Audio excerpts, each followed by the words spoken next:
Last time! Not quite the right. You know what? No, that works. Last time! Our heroes left Stiller Town. Wait, no. No, the pincer thing. Right. Well, no, you did leave Stiller Town. Oh. Our heroes left Stiller Town to take out the route at the bottom between Stillard and Solna Town, and along the way, they encountered some wild pincer being attacked by a significantly larger group of wild Scyther, and Aiden's pincer Goliath decided to get involved. Bug brawl. Yep. There was the fabled bug brawl. Super Smash Buggers Brawl. They had I was gonna go more for wrestling, but that works. the fabled bug brawl. Goliath challenged the leader, a Cleavor, and in the battle evolved into Lyncher. Yeah. We brought in a competition that hashtag bugball. Yeah. Then you should get that, Rhino. Afterwards, they continued on to Solna Town, knocking the route out, and then they headed back to Stillard. But before they traveled up to Kamatola City, they spotted some scientists who were heading back towards the destroyed Max Lab, and decided to follow and see what was going on. Max, they destroyed your lab. Oh no, those bitches! They traveled along, following the scientists. At one point, they nearly got caught, so Cade sent out his Sylveon Sakura to kind of be like, oh, it's just a wild Sylveon, and they were like, oh, hey, a wild Sylveon, let's capture it. And Cade was like, I didn't think this through. So he ran out, he intimidated them off with Shenron, and then the scientists were like, okay, we're just gonna go now. And everyone was like, all right, cool. Continue following them. And that's where we are now. They also did contact Lance and Looker to let them know about this, so they are hopefully going to be waiting at the lab for you to show up, or for them to show up. Did I leave anything out? Nope. In retrospect, it's weird that they didn't just assume the Sylveon belonged to someone, because you need friendship to get a Sylveon. Maybe you found a buddy in the wild. I mean, to be fair, wild Sylveons can be a day, even in freaking Scarlet Violet. I mean, hell, I think I remember I saw him play this, I remember in the new Pokemon Snap, there was even wild Sylveons there, too. We did roll a 6. We did roll a 6 to die for the upcoming route, but we're not there yet. We need to keep following these guys. Correct. So, you are still following them. Now what? Yes. I think we're like a day out from the lab, or less than. Thereabouts. So Yeah. we're gonna keep following them. Should we roll more stealth checks? There you go. Yeah. I'm sorry D&D bores you so. I'm tired. Yeah, everybody go ahead and do a stealth check for today. You didn't sleep until 9 a.m. somehow. I wasn't able to sleep, and I wasn't feeling tired, so I was up preparing things, and then I was like, I should probably sleep, and then I couldn't for a while. Well, make or break for you, Rhino. Come on, Rhino, save the day. Okay, overall pretty good. That's 35, 52. Let's see. So our average is like a 16 then. 52 divided by 3. Yeah, your average is 17. So pretty good for the day. All right. You continue following them, and it's on this day that you spot the wreckage of the lab up ahead.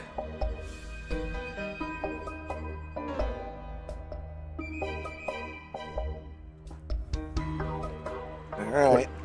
What does it look like? Because we kind of never took a close look after we defeated Alcremie. It looks like a giant cake exploded, and the lab did not survive. There's like scraps of metal all around. You see a couple more cells that like had been holding the Pokemon, but they've been opened at this point. I would have figured the wild Pokemon would have eaten all the frosting by now. It's still just laying around. You do see a hole in the ground, which is clearly where the Alcremie came from, and also clearly what was the entrance to the lab, but it is now very much collapsed. Well, let's see what they do. I remember they had like a Garbodor, something that was a steel type, and then I can't even remember the third one at all. Using? It was a Garbodor, a Kingler, and a Caparajah. Right. So they had two things that were getting against fairy types, which makes sense when they knew an Alcremie was here. Alright.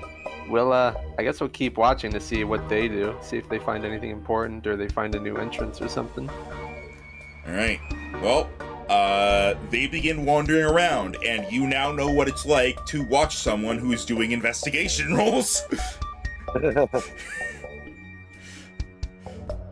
Speaking of which, let's see, how well do they do? So at what point do we jump these guys? Because we're gonna jump them. Let me try to message Looker and Nance to see what their locations, so we can do like a full ambush. Alright, so you're gonna text Lance and Looker? Yeah. Alright, they say they're on their way. They think they're about... Or Lance thinks he's about an hour out. Looker says he'll be there soon. Cool. Well, I guess we'll just have to sit and wait, because if we catch them now, it might just keep quiet.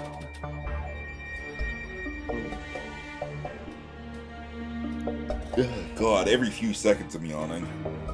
Ugh. Alright.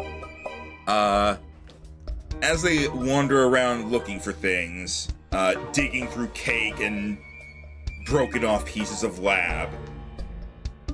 Are they doing this by hand, or do they have their Pokemon out? Their Pokemon are out helping them. Well, the Caparajah is out helping by, like, moving the heavy stuff. The Garbodor and Kingler are out, but kind of keeping watch. Do we see any other Pokeballs?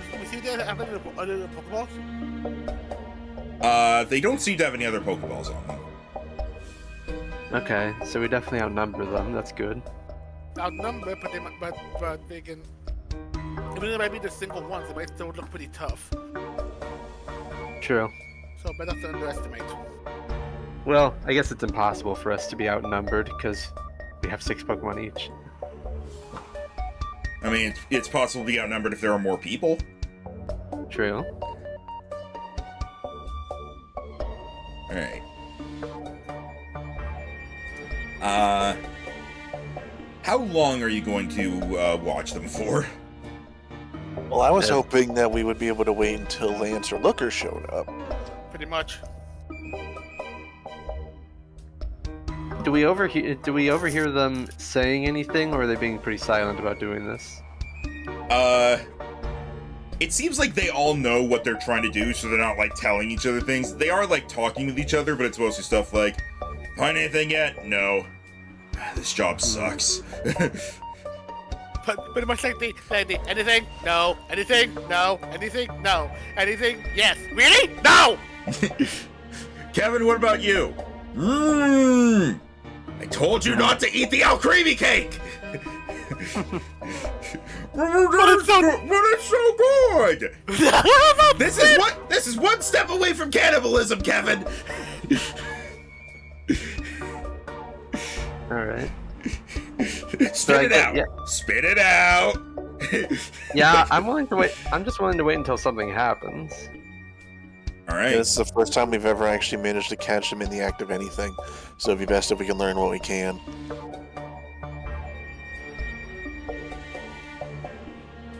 Alright. Go ahead and roll stealth, because now they have their Pokemon keeping watch. So do another stealth roll. Nice. Not bad. Okay. Is it bad just because of that fucking line I just want to tweet for no context? It is, what's the point of cannibalism, Kevin? Do it. But first, roll stealth. Oh, hold on.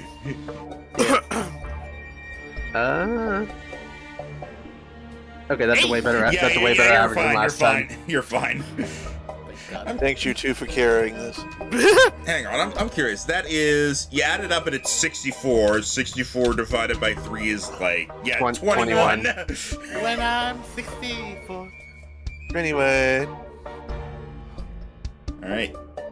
So yeah, they do not seem to see you. You're like hiding in a bush, and at one point the Kingler scurries past, and you like duck down behind it. You just hear cookie, and then there's rustling in the bushes, and you think he's found you, and then he plucks an oranberry from the bush and walks away eating it.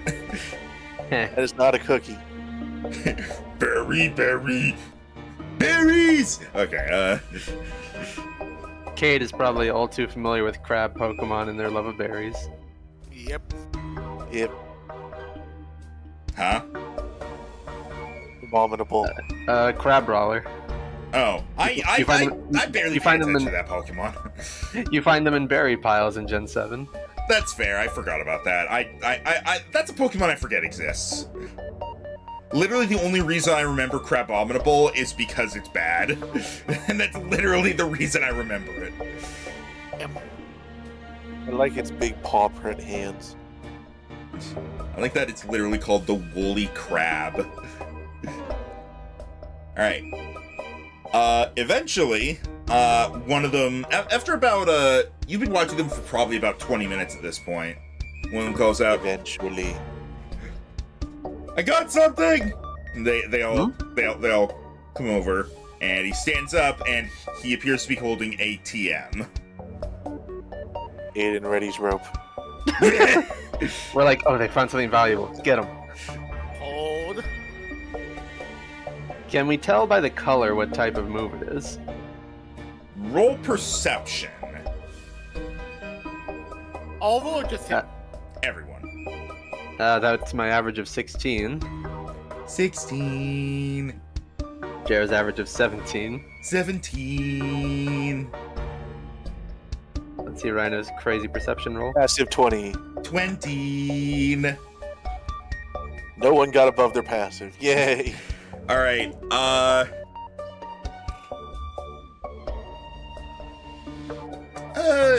Okay. Travis and Cade, from this distance, you can see it's sort of a brownish color. Aiden, you're specifically able to tell that it is either rock or ground, because it is that kind of brown. If that's an earthquake TM, I want it. I mean, my Golurk already knows earthquake, but you know. Do you do anything, or are you staying hidden at this point? Right, but is that a reason to go out and get him yet? Not really, other than suspicion of they're helping the illegal science of trying to capture the Reggies to split apart the world. Rope rises higher. As they Hold.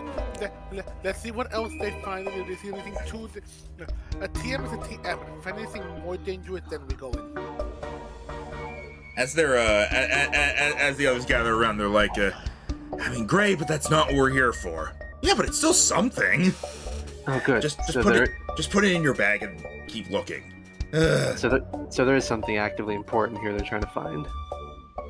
Can I at least have? No, you can't eat any of the cake. But you let Kevin. I didn't let Kevin do anything.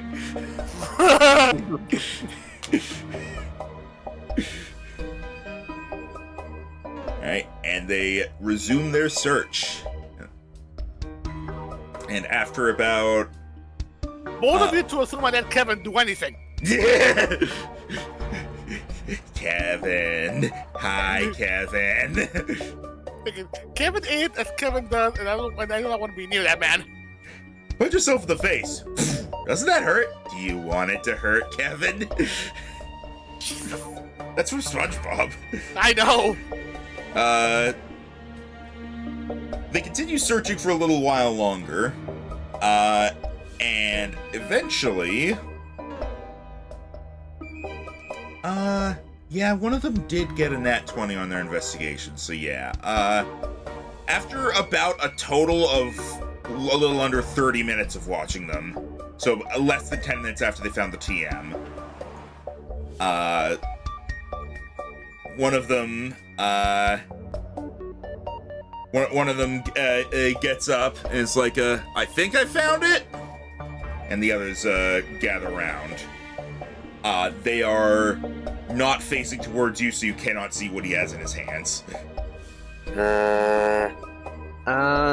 Is there enough, like, cover for one of us to try to sneak around to look? No. When the Alcremie got up, it destroyed most of the stuff around here. You could circle around, but it would be a very wide circle, and you would end up further away from these guys. Dang, of course they turn around. Like, Well- here, let me, I'll draw to show it. Like, look down at the ocean, area, and it's like, that's the circle, and, this is you guys, and this is them. Okay, about how far away are we from them? Probably about, 60 feet or so. They are, like, steadily moving inward as they search through things. Think this is the time we go now? It's important to them. I think it might be. Yeah, if it's what they came here for, it's probably not a good idea to let them have it. Alright, Alright. let's just go then. You guys want to toss out one of your Pokemon? Yeah, sure. Alright, on 3. And Travis gets, he reaches for his, ball containing Titan. Alright.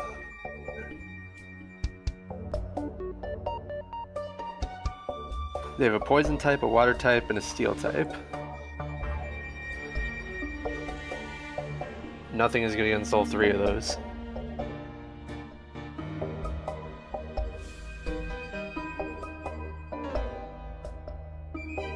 I'm going for a ground type just because it at least covers 2 of them, even if it's weak to the other. Alright, I'll toss something. Alright. Alright, So you're coming out at them now? Yeah. on Spread 3. out. Aiden's gonna make hand signals so that we should come at them from a couple of angles so they don't just run away. Alright, yeah, we're gonna spread out, and then, like, we're gonna wait a couple seconds, and I'll toss a ball out. Yep. Alright. Should we let out one Pokemon or 2? You Fair know, point. we already outnumber them so much, I wanted to have a little fun with them, but we can do 2. This isn't the time to have fun with them. This is the time to make sure they know what position they're in. Alright. Then let's pull you over to the scene. As you are spreading out to go after them, go ahead and get your Pokemon out, as you have a second before they'll notice you, so you can at least get your Pokemon sent out. Alright, Titan. Need to fix your health. Subtlety out the window. I mean, the only, 3 of my Pokemon are large or bigger. No, that's fair. And then, who do I want to send out with him? Let's go... let's bring out both Punchy Boys. Kong. Gosh.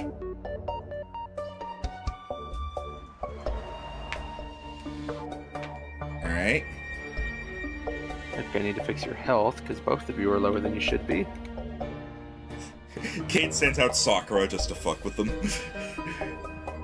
Yeah, I could. It would be a bad idea to send out a fairy versus these. True. Yeah, see, I'm about to send out something that's also probably a bad idea, but I really want to use him. Fair enough. Rhymy! Not the new one you have? Okay. He just got his thing last. It's been so long since we've seen Rhymy. The fans demand it. Demand. We have fans? Hi, Mono. Alright, Kate, who are you sending out? Look at all these ghost types we have out. He's like, everybody toss out something small and ghost, and then something big. Garrett doesn't have any of his ghost types on him. Ghost, ghost, ghost, fossil, so basically ghost. You've yet to use Shenron since getting him, so not gonna be a good test. Yeah, the one time you used it was for an intimidation tactic. And it True. worked.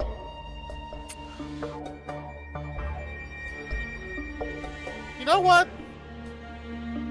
I'm not gonna give them a second training for the gym, but after that battle, I think it's time to work on their teamwork. Fuck it.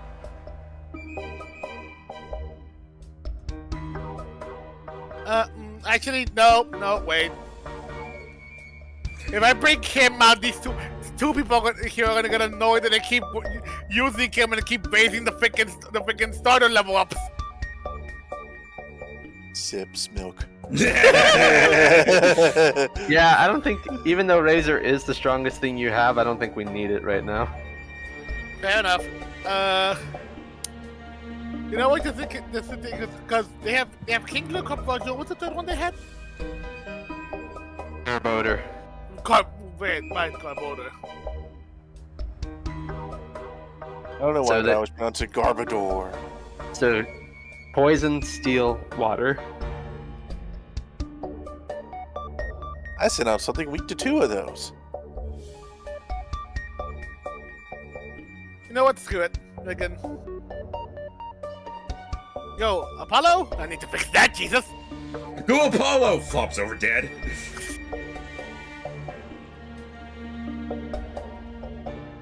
And let's work on your teamwork, Shenron.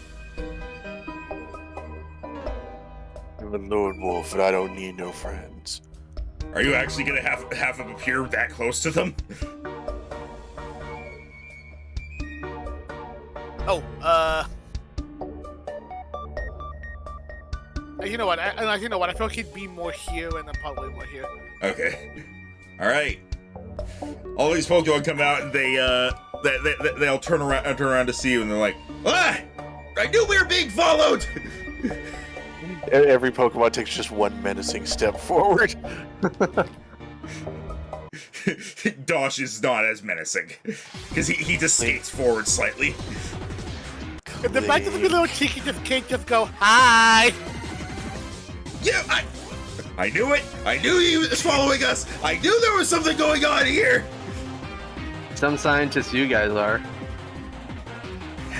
I don't know. I'm about to see if we can have them report their findings. So, you can just make this easy for us and surrender and give us whatever you have before the police get here, or you can make it fun. That sounds like we're mugging them. Roll intimidation with advantage because of all the shit you have out. Alright, none of us have very good charisma, so just, it is what it is. If it's a man, I swear to God. With advantage, it's 8. What the fuck? Well, I have a -1, so what'd you think was gonna happen? Wait, why do you have a -1? Because charisma was my dump stat. Oh, shit. That would have bolted. Well, he was the one who said the threatening line, so... I'll say you could do one intimidation roll without advantage.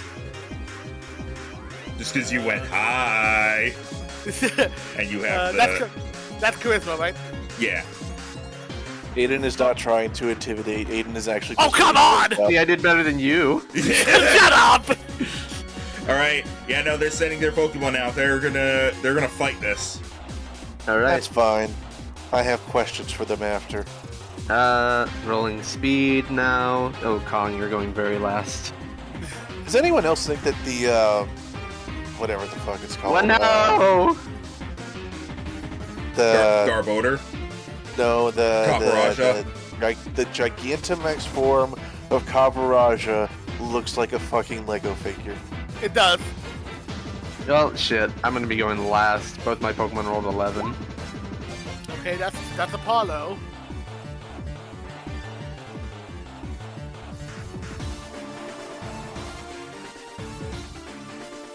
This is Shenron. Okay, nope. Shenron's going last. I'm not going last at least. But I'm gonna be waiting a long time to have either of my turns. At least I get them both back to back. All right, so Titan was the 2, I'm guessing. No, he's the 4 plus 7. Kong is Raimi's faster ready than, for action. Kong is faster than Titan. They just rolled the same number. Damn, wants to go.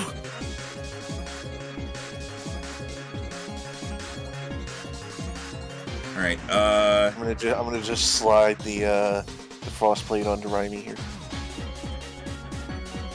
oh, I just realized Tonkamo is not properly renamed. Hang on, what's going on with that? Come on. Ah, that's what the problem is. There we go. All right. So Shenron was 10.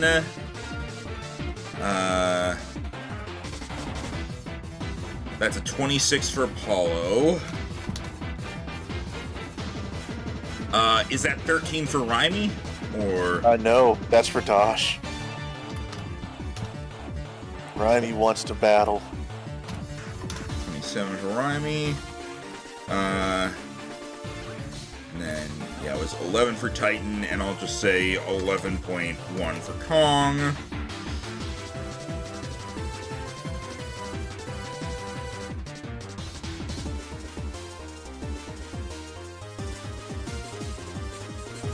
Luckily, this gives me a moment to actually go through Raimi's attacks, because apparently it's been a while. It's been a while. Hey, don't worry, Jero. I don't think you're actually going last. Excuse me.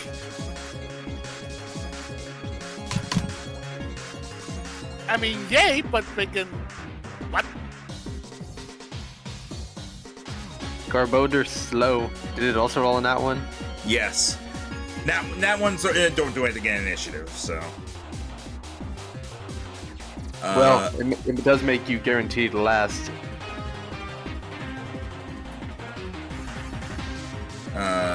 Your Dosh is definitely faster than the Caparaja, so. And there we go. It begins with Raimi. It's nice that the turn order now has this very obvious sort button. Yep.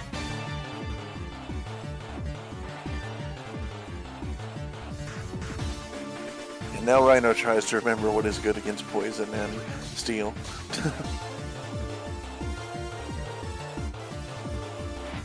There is a type chart.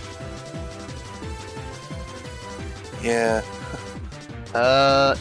You're not going to be super effective against anything here. Yeah, I figured.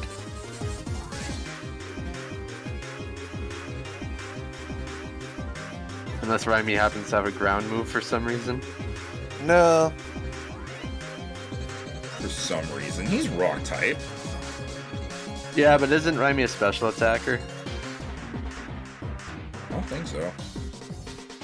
No. It does have 1 point in special attack. I should fix that at 1 point.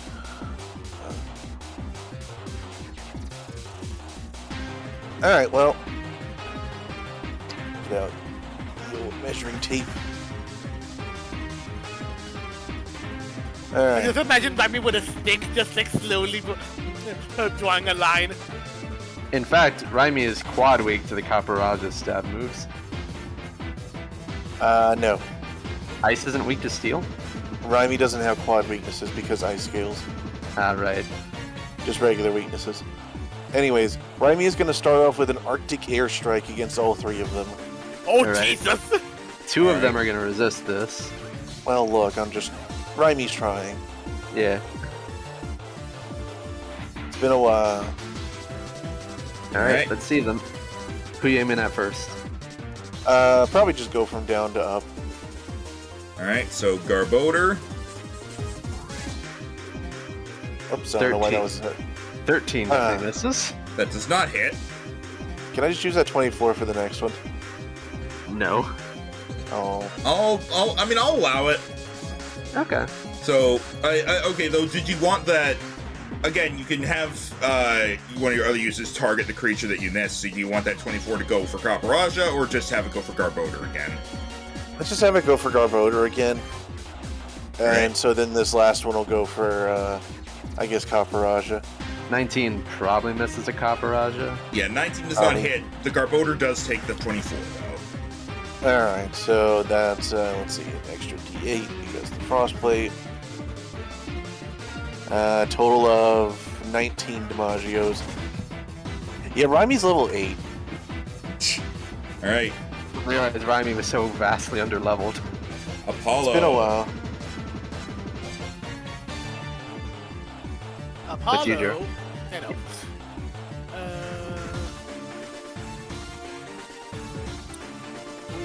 Right there. I don't know, do you? Oh right. Fancy is out. Oh yeah, it's Sunny. Which is good. Makes the Kingler a bit weaker.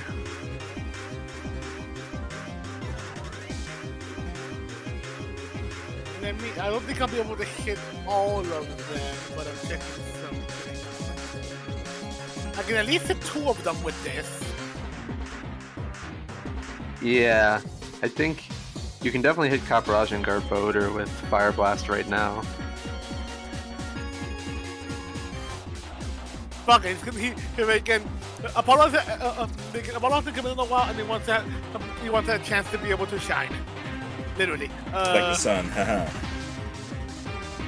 See what I'm playing with. So let's see if this works. Come on. That probably hits. Oh, Blast Burn. What's the range on that? 30-foot line. Yeah, I'll say I can get both of them. Yeah. All right. Hang on. Let me double check. I'm pretty sure that hits them both, but I just want to make sure it does. Yay. Okay, now you can add another D10 because of the sunlight, and then you can roll 3D12 for Caparaja. So that's 39 to Garbodor.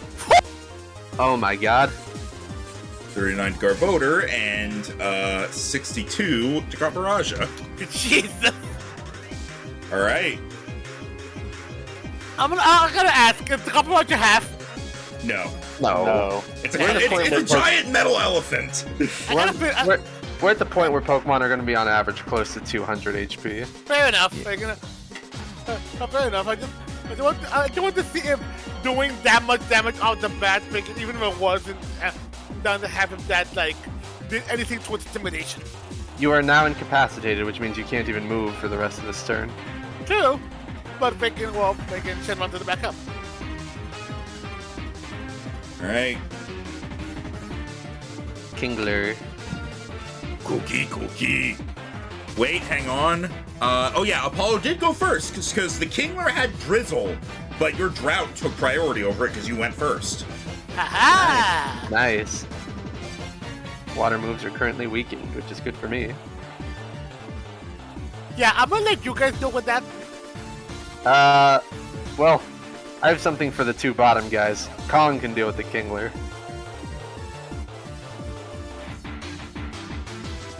Once I get a turn. Kingler's going to walk up here, and it's going to bring its claw up as it's going to go in for a Crab Hammer. Figured. That is a 21 to hit physical.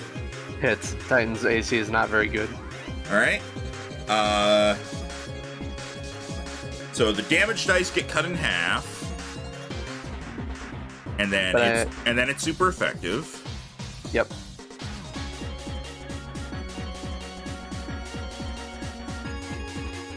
Oh, that didn't do the GM thing. Whatever, that's fine. All right. That is...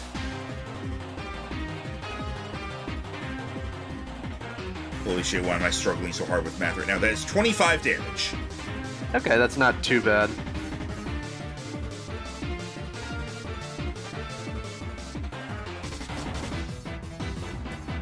Alright. Dosh. Alrighty. Why not lefty?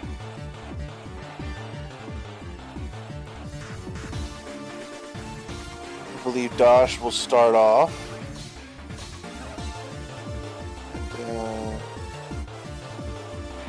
Alright. Ease back up a little, and he's going to use Substitute. Counter spell. Okay, so let me think. So 48. It was, it feels bad my first time as a level 5 wizard when my fireball rolled like 15, and then later in the fight I got counterspelled. There we go, 43. Alright, and put the Substitute right back there. Alright. Ooh. And then he's going to start cruising forward.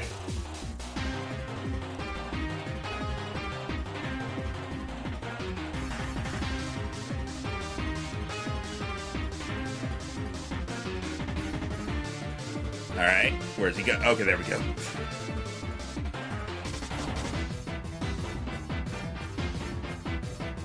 Alright. Is that your turn? Yep, that's it. Aparaja.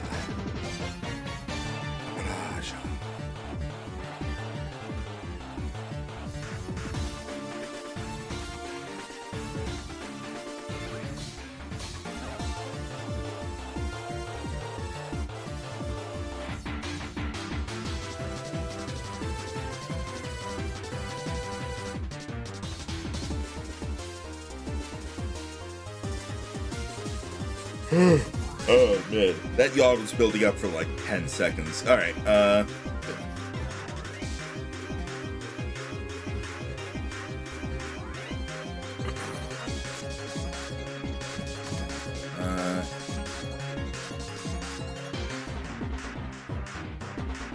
Caparaja is going to take the attack of opportunity as it moves away.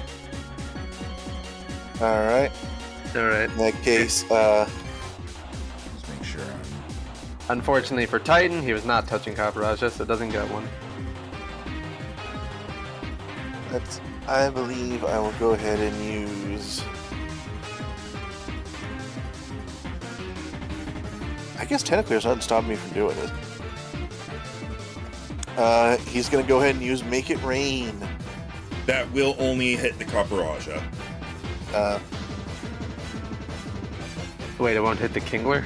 Yeah, when you use an attack of opportunity, if it would normally hit if a move would normally hit multiple targets, but use it as attack of opportunity, it only targets the thing that is provoked the attack of opportunity. That makes sense. Okay. I was kind of curious about that with Earthquake. Okay. In that case, cut Fuzzle Ray. It needs to be a damaging move. It's been a while since I've done an attack of opportunity. I was going to say, if you could do status moves as attack of opportunity, that would make things like Thunder Wave OP. Yeah, never mind. No attack of opportunity? Alright, I'll try a Shadow Ball. Alright. Disadvantage, range. Wouldn't it be like normal because he left your range to do it? Nah. No, he's still in the range when it happens. Does 19 special hit? Yes. Oh, Yay. nice. 24 damage. Yay. Because Steel does not resist Ghost. Alright. After getting away from that, it's over here now. And it is going to look to Shenron. And is going to wrap its big old trunk around Shenron, trying to slam it around as it uses Play Rough. Oh, it has a fairy move. And you're quad weak to that. That's a 16 to hit physical. Oh, Yeah, that misses. lucky, Okay. Jero, lucky. Alright. Kong. Kong is going to scoot around his big clay buddy, and he's going to get on the other side of Kingler as he rubs his mitts together and generates static electricity before releasing a thunder punch on Kingler. All right. Hiya! 22. That does not hit. 22 doesn't hit Kingler? It does not. Damn. Okay. Well, fuck me, I guess. All right. Titan. Titan is going to go for something guaranteed. He's going to use Shadow Punch, which always hits. And because he has the Intimidate ability, Kingler is now afraid. All right. 27 damage. Jesus Christ, we like so much. 27, you said? Yes. All right. And that is my turn. All right. Shenron. We can get some good sugar or caffeine in you, Jesus. But anyway,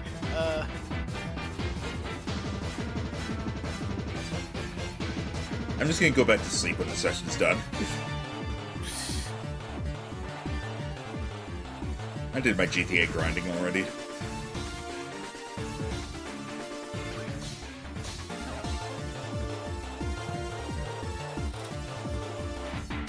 he is pretty much up close to him, right? Kaparaja is within 5 feet of Shenron, yes. And if I do attack him up with, if I'm moving him to attack of opportunity, but likely. If you move away from him. So we'll at least go for the pay rough again.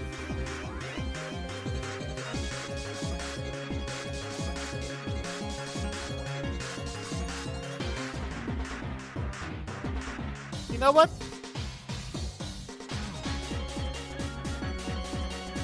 Fuck it.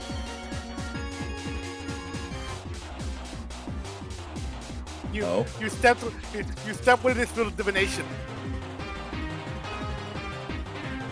He's gonna go ahead and just and because he's enraged, despite him having that interesting little move, Shenron just gonna put up his fists and just rush at him with a close combat. Oh, all right.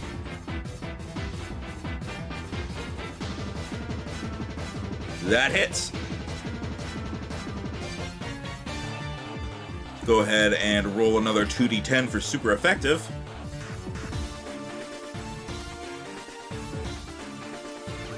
Jesus. Hey, he's below half now. In fact, his remaining health is 69! Nice. Alright. Shenron is still set to GM, I guess. Oh, yeah, go ahead and fix that. I'll fix that. Yeah, it was a 24 to hit, and then it was 39 damage plus the 16. Yeah, very good. Just for anyone that freaking watches freaking fighters, just imagine him just putting his fist up, dashing in right towards freaking Kaparaja, then just like appearing like a blur all around him, and you just see like hit after hit after hit, just barraging freaking Kaparaja with his attack, and it just appears in a blur right back and forth, like as if he barely moved while watching freaking Kaparaja take all those hits at once. All right. Garbodor.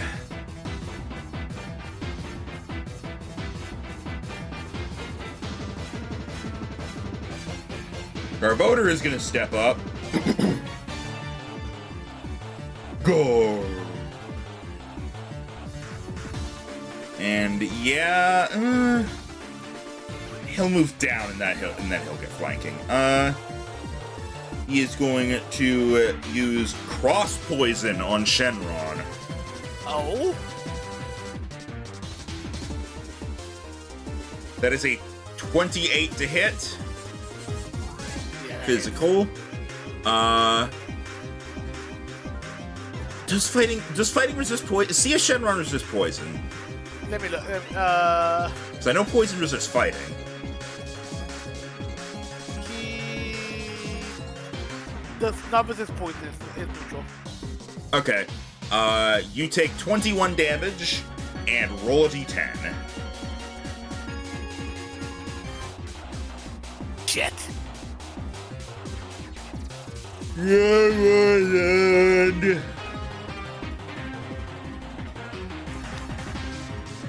What was that? You're poisoned.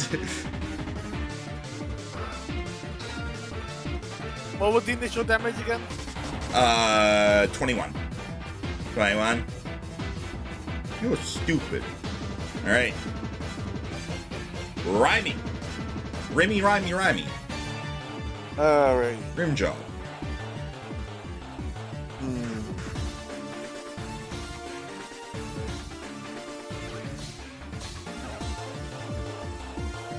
Let's see.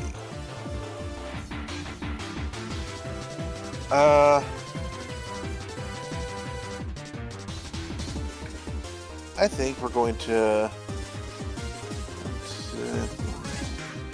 move over here.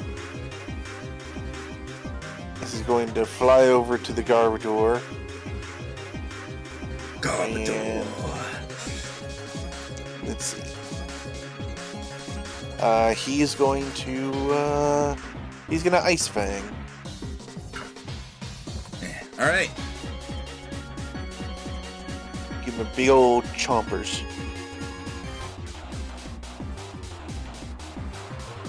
This is 16 physical hit. Barely, yes. Yay! There. So. Alright. So that's a total of 21 Damagios, and he has to roll a d10. Become frozen garbage. He is not frozen garbage. Fair enough. Alright. Rymy's helping. Is that the end of your turn? Yeah.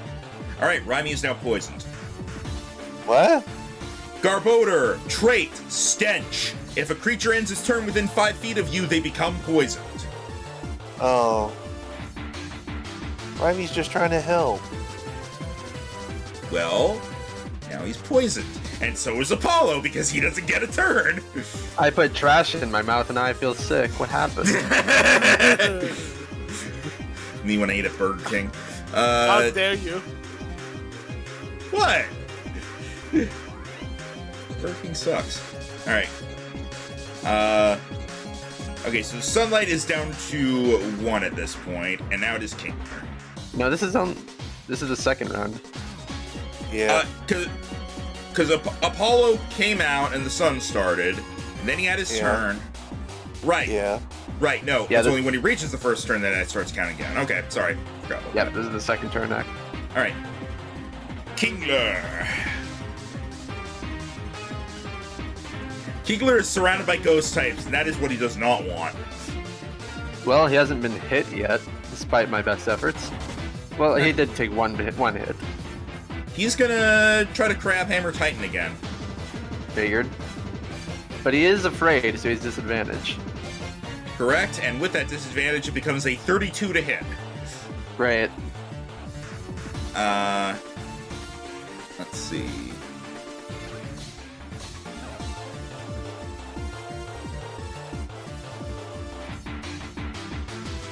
$26 damage to Titan.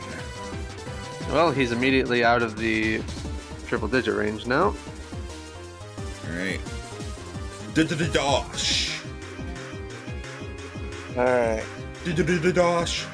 Dosh. I think he just saw Dodge is going to back up a little. Is going to flip a coin in each hand and point finger guns as electricity shoots out of them as he uses Thunderbolt on Kingler. Alright. 24. That'll hit. Excellent. 6. Okay, a total of 30 Damagios. Alright, and Probably not paralyzed. he's paralyzed. Oh, wow. Hooray! Very nice. Alright. Gosh, Caparaja. also helping.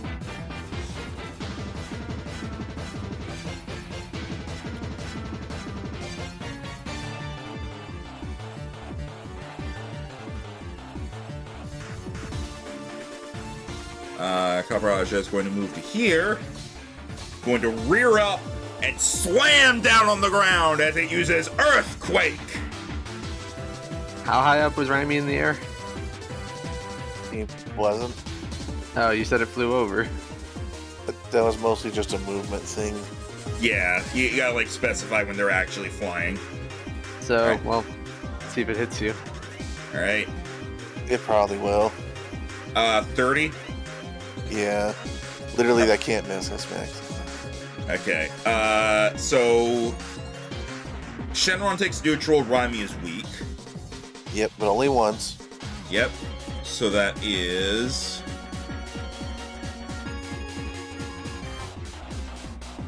25 damage to Shenron. 29 damage to Raimi. Why you hurt my boy? Your boy's a bitch. How That's dare you? rude. I created him. I can say what I want about him. Oh, hey, Twitch is finally adding a good feature. You can make it so banned users can't watch your stream anymore. I thought that's what banned. Well, I guess they just can't chat. Banned just means they can't chat. They can still hate watch you.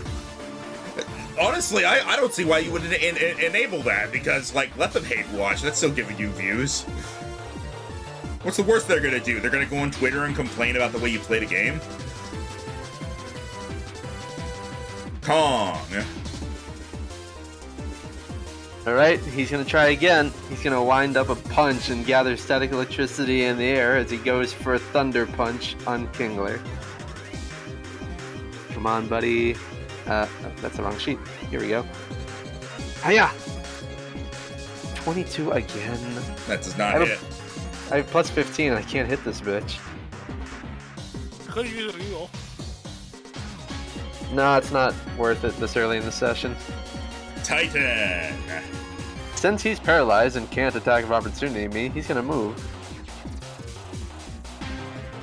He's gonna stomp his way over here, and with the final stomp, he shakes the ground, doing a solo earthquake to the Caparaja.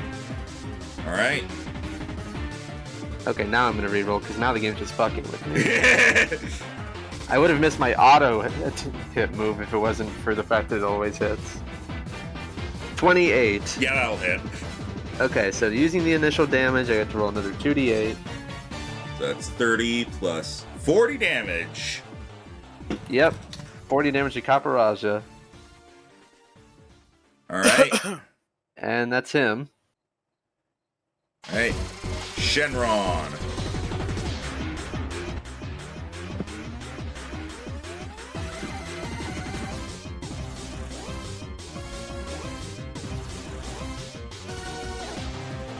I can go for the sure kill.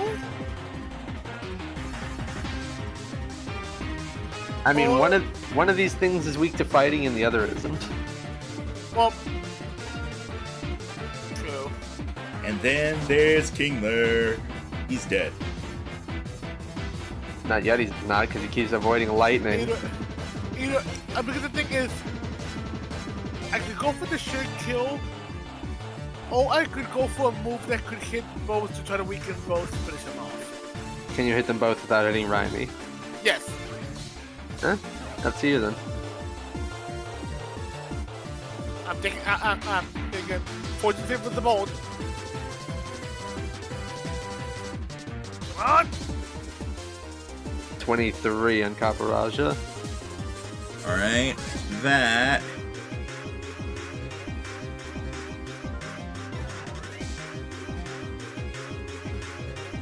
That hits them both. Nice. So that is 24 damage to Garbodor. Steel resist dragon, so Oh, right, I forgot about that shit. So that is cut by 6 to 18 damage to Garbodor. Or not Garbodor.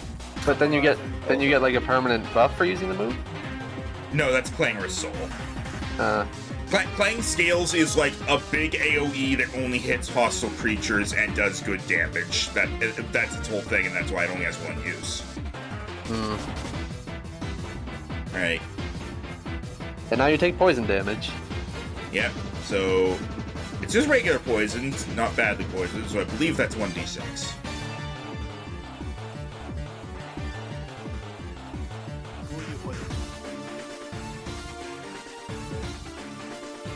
Oh, it's 1d8 actually. I'll say just take the 6.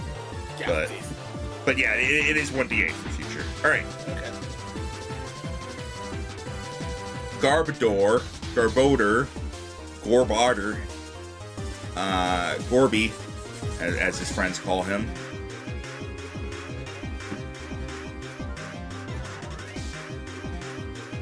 Is going to yawn and kind of flop down a little bit as he uses rest.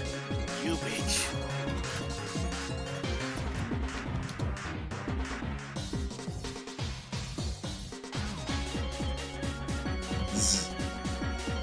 Rhymy! Well, that's annoying.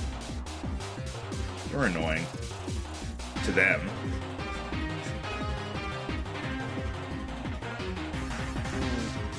What to do now is good boy.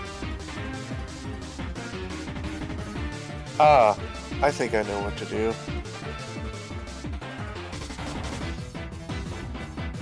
Let's see. If I move, he is asleep, so he can't. So what I'm gonna do is Rhymy is going to move here and is going to use Roar on Kaparaja. Alright. So he is now spooked, and he must use his next turn to move away. And guess what happens when he's going to move away? Yeah. That is fair. Alright. You've been... Rhymy is tired of being bullied, so now Rhymy is going to say, "You're mean!" Apollo! As he finally gets able to move. Wow, he can give it to the Kaparaja. Because I think he's not going to leave that to Shenron. Considering he's going to be forced to do the attack opportunity. Again. He looks over at this bitch.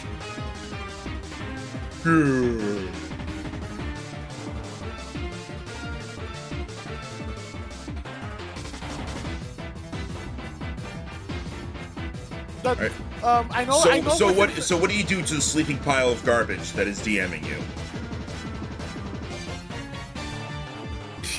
Can you do anything in melee range? I think You There also is a use thing I roar. there is a thing I can do actually. Because it reaches 5 feet.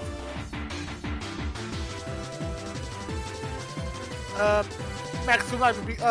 I do still have this last turn of sunlight, right? Yes. The sunlight goes This away is- at the end of this turn. Yeah, this is the last one. In that case,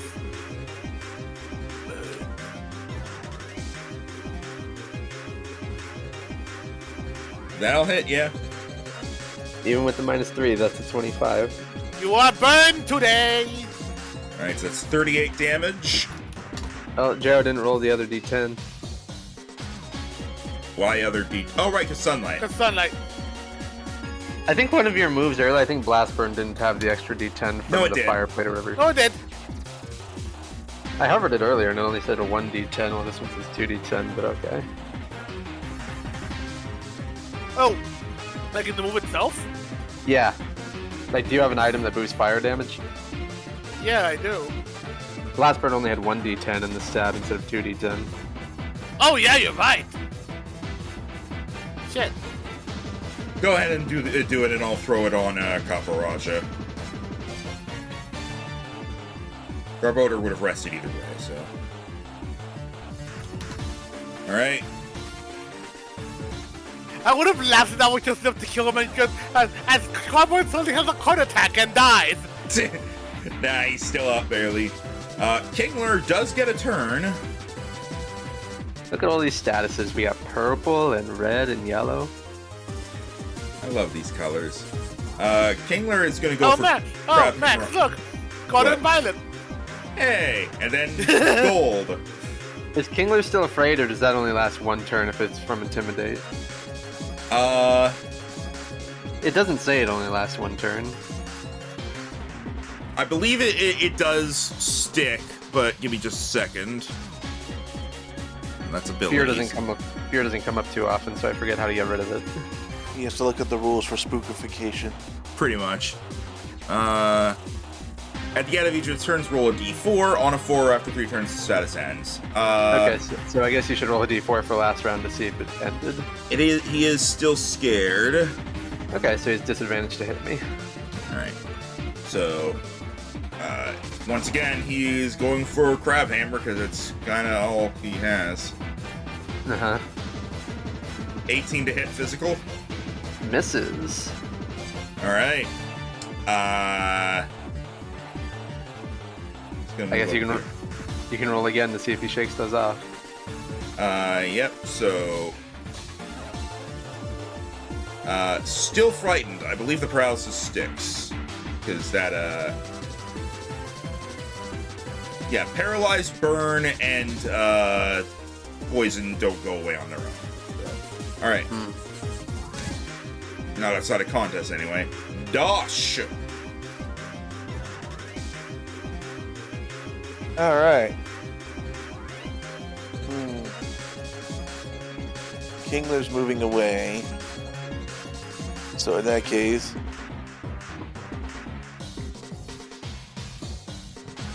I'm gonna just cruise around to his other side.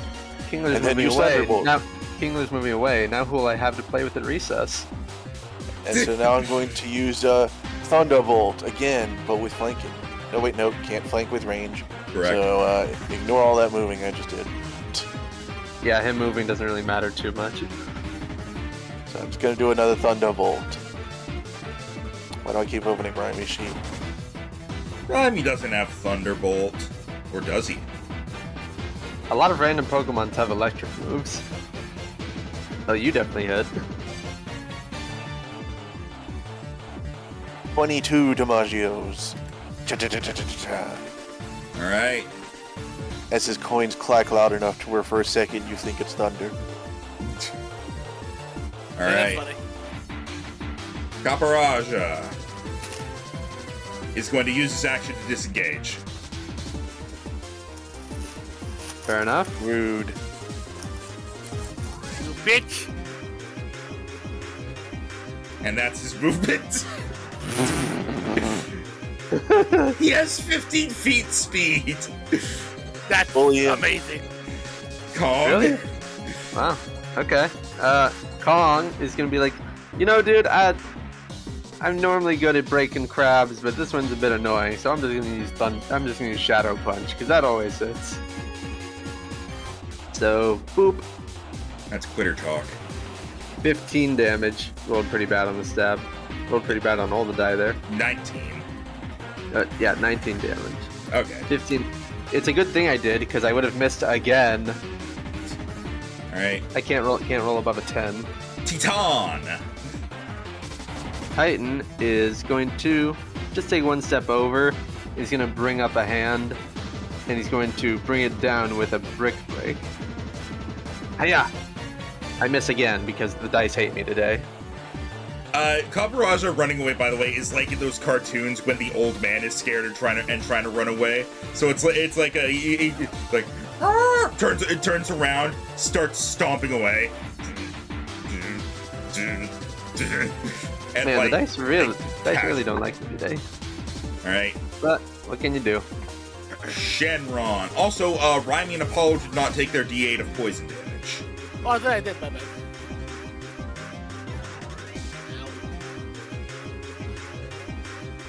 Well, sunlight's gone at this point. Yeah.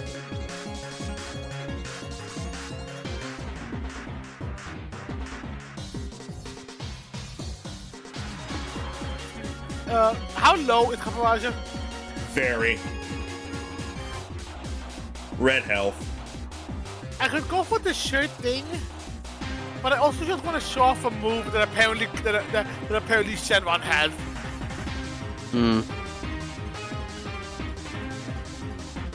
Fuck it, I'm going for the show-off move.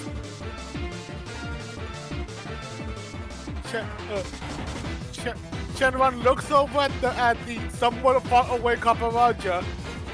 Freaking beats beats his fist together as if he's gonna go in for a charge up. Only to do a roar that expunges fire as he uses flamethrower. Dargan. Don't you have disadvantage on that because that's a range move and you're in melee with a guy? Am I melee with him? With You're in Garbodor. melee with Barboder, Oh, so you would have disadvantage. His special defense isn't anything big. You're probably fine. so do I roll it? So do I roll again with disadvantage? Yeah, so roll again for disadvantage. Yeah, 22. You're fine. 18 damage, and you get to add another 2d6. Don't bother. He goes down.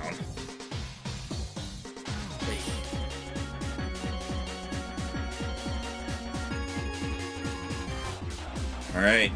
Oh, right. Let me hold on.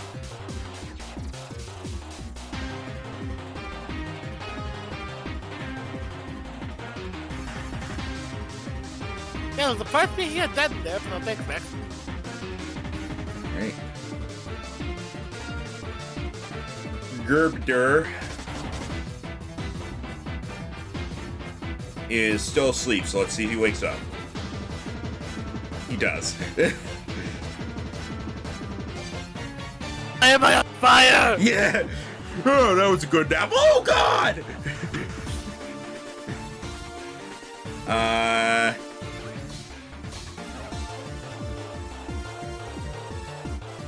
Like, I just feel like him waking up is the epitome of the whole freaking opens the door, looks in, with the pizzas that just looks inside, everything's on fire.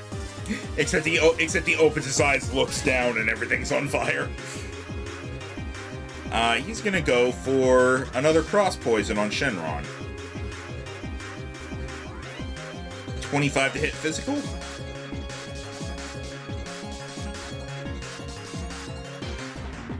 I believe that hits, so Where are you aiming at? Shenron.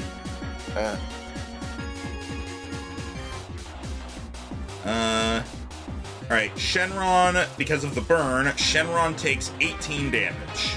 Wait, 20 because of his lower defense.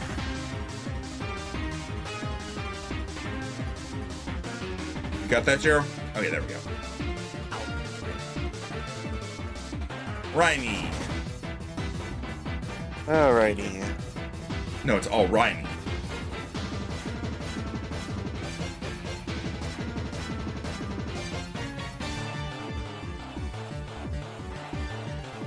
Alright. Rhymy is going to flap his wings. He's going to lift slightly into the air before just diving headfirst at the Garbodor as he uses Icicle Crash. Alright. 18 to hit. That hits. D8 for DiMaggio's. And then, okay, so that's a total of exactly 20. And then roll a D4. 2. Damn it. Alright. Apple, take your D8 of poison damage, and then Apollo.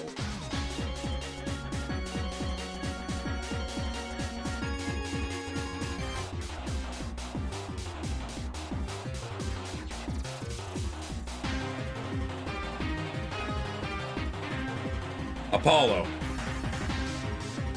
Alright then.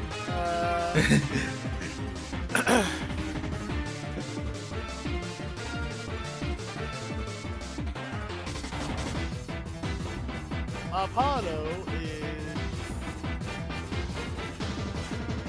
going to fly up into the air. Making just about like 10 feet. Alright, you're still within range of the Garbodor. Because of his own height. Wait, so So would that still be? So are you saying that within range as it remains? As in if I do a attack, it's still disadvantage if it's ranged, or? Correct, but it also means he doesn't attack of opportunity.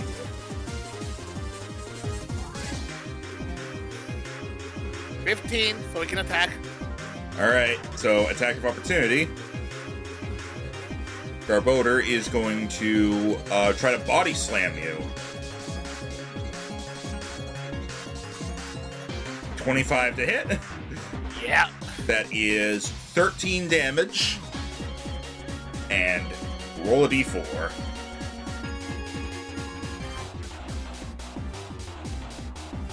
Oh. Alright. Go on. As he is high in the air, then you're gonna get that. More flames. That's not gonna hit. That barely hits. Oh, thank God.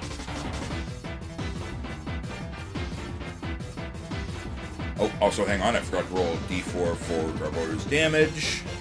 Give him a burn. Alright, that's 34 damage right there. Alright.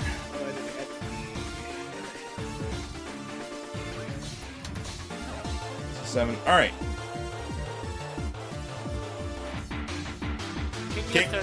Kingler! All the way up here, we got stuff going on still.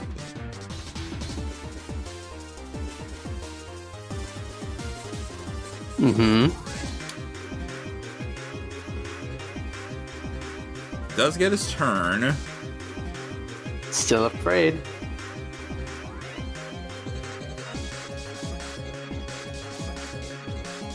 And even though Kong's missed all his attacks, he's also full health.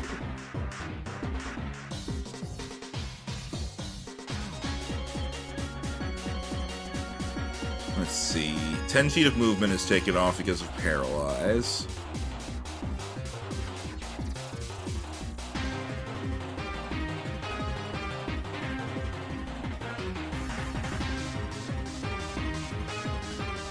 Oops.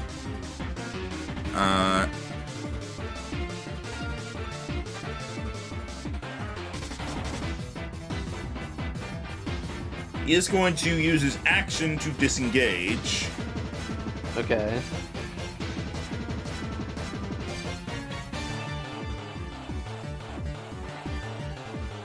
Down there. Alright, Dosh. Wait, hang on. Well, no, the Fierce is gone at this point.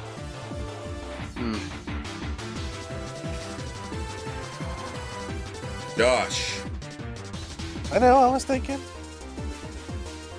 Sorry, no, I wasn't trying to rush you. It's because I said your name and then I had to do other stuff, so I was letting you know it was actually your turn.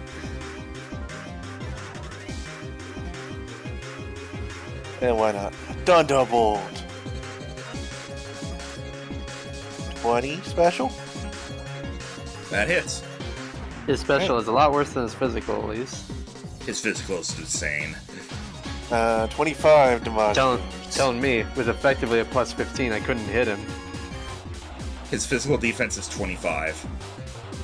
Jesus. So it really is a 50-50 that I just kept losing. Alright, took the damage. Kong. I'm chipping away at him. Kong is gonna move over again. And he's gonna try... screw it. Close combat. He's gonna rush in, fists going like pistons. See if he can hit him. Come on. Hey! I didn't even need Victory Star.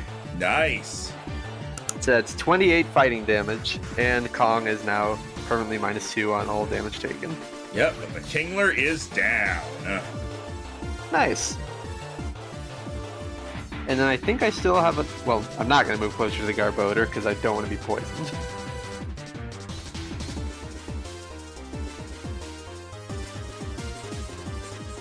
Alright.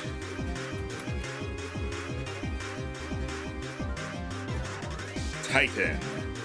Titan is just enough movement to get over and trap the Garbodor. Oh, this is And- awkward. And he's going to... I can't Earthquake without also hurting you guys. So, You could just move one more over to the right. I don't have enough movement. It took all of my movement to get here. Ah. He is going to attempt to fall on the pile of garbage and just use heavy slam since he's one size category up. Hiya! 22. That'll hit. Alright, so with the extra damage from the size up, that is 20 even. Alright. Shenron. And now I'm poisoned as a ghost. Yep. You're poisoned and also dead.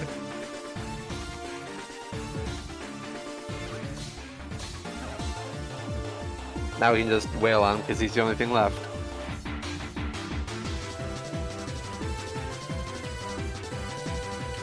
Alright, Shenron.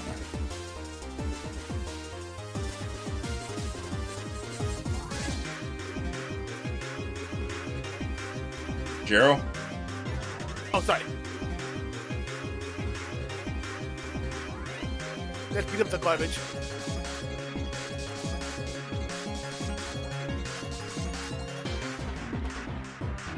Alright, that hits. That is resisted, but it doesn't matter.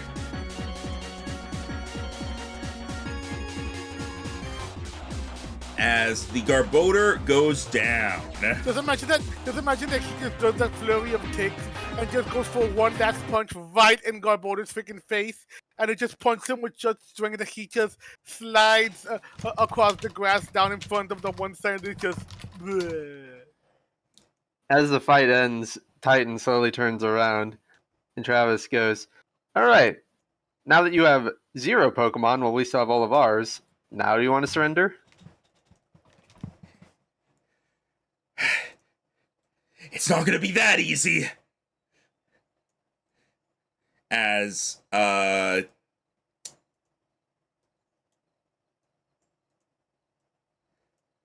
going to, don't move right now. Dang it.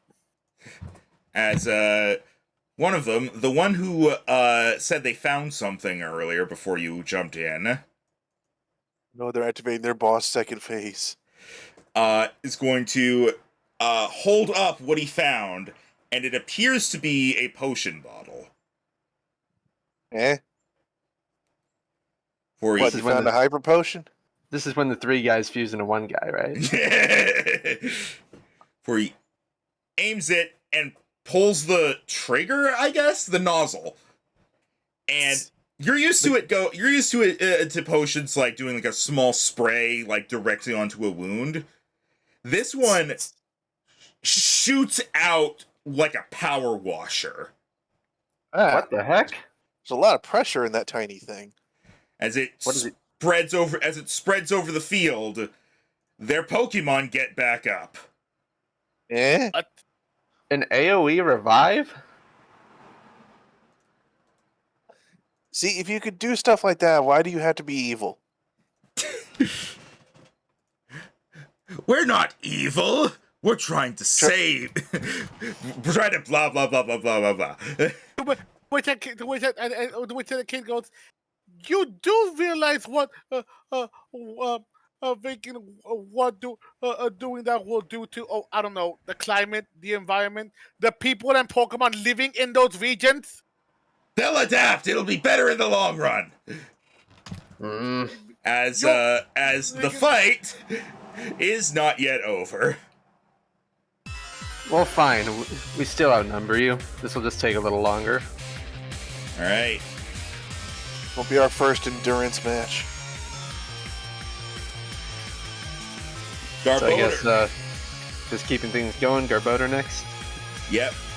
As Garbodor, as they all come out in slightly different locations to swap up how they're fighting, Garbodor comes out and is going to. Okay, he's going to actually come out here.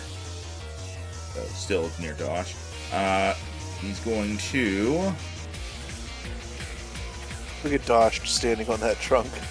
He's road grinding. And He's using the trunk as a freaking ramp.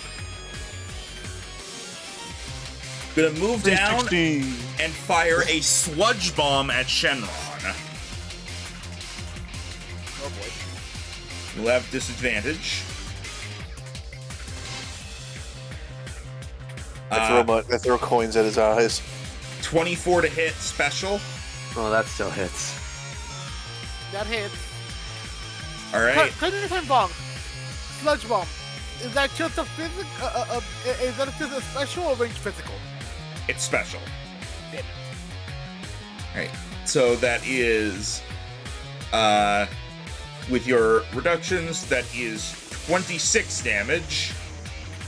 And you don't need to roll a d4 because they're already poisoned. Oh, roll a d8 for your poison damage from the end of your previous turn when the fight seemed to end. Say again? Sorry. Roll a d8 for the poison damage Shenron took at the end of his last turn. Okay, that, and now? That's it. Alright. Oh. Rhyme. Look at how purple we are. Yes, we are. Jiro approves, if not for the fact that it's bad purple. And not for the fact that it is pain.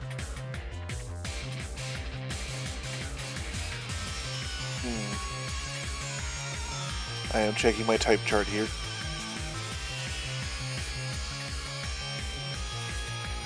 Alright.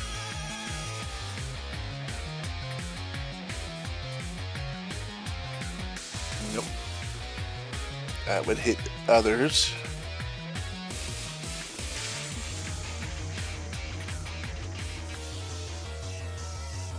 So I think what we will do, scale yield measuring stick.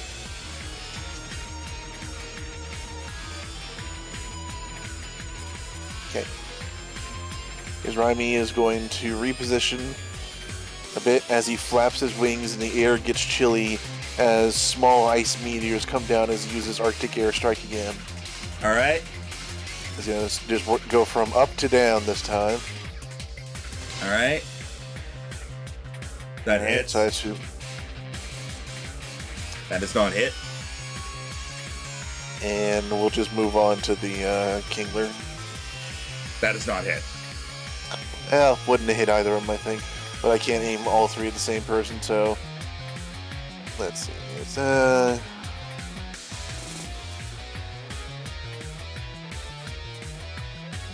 Alright, so that's 26. Alright, 26. Yep.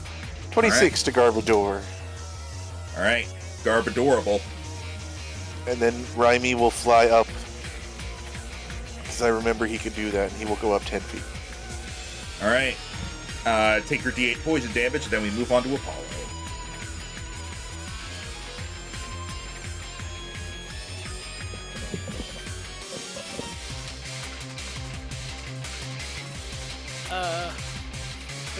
Because Kingler technically re-emerged, does Drought restart?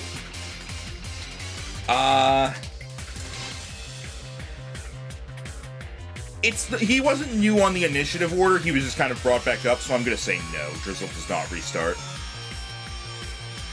Alright. Or start, rather. Yeah. Well, now you're in melee range of the water type, Jero. Well, you forget I was still in the air. Alright. That line was ruined. Oh, very good. What have you got? Very good. First off, ignore what you just said. Second off, very good. First off, ignoring what you just said by acknowledging what you just said. Second off, flying over here, so it's short distance.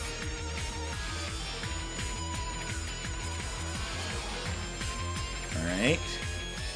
Yeah, the Kingler wouldn't have been able to reach you when you're 15 feet in the air, so...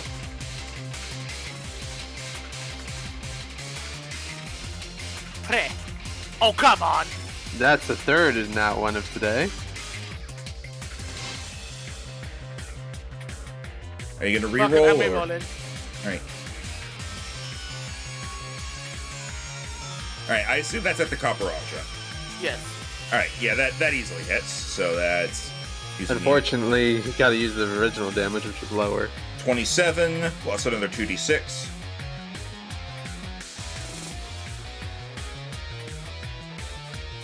32. All Is he right. burned? He is not. Damn. Cookie. Probably just gonna use his last crab hammer on me.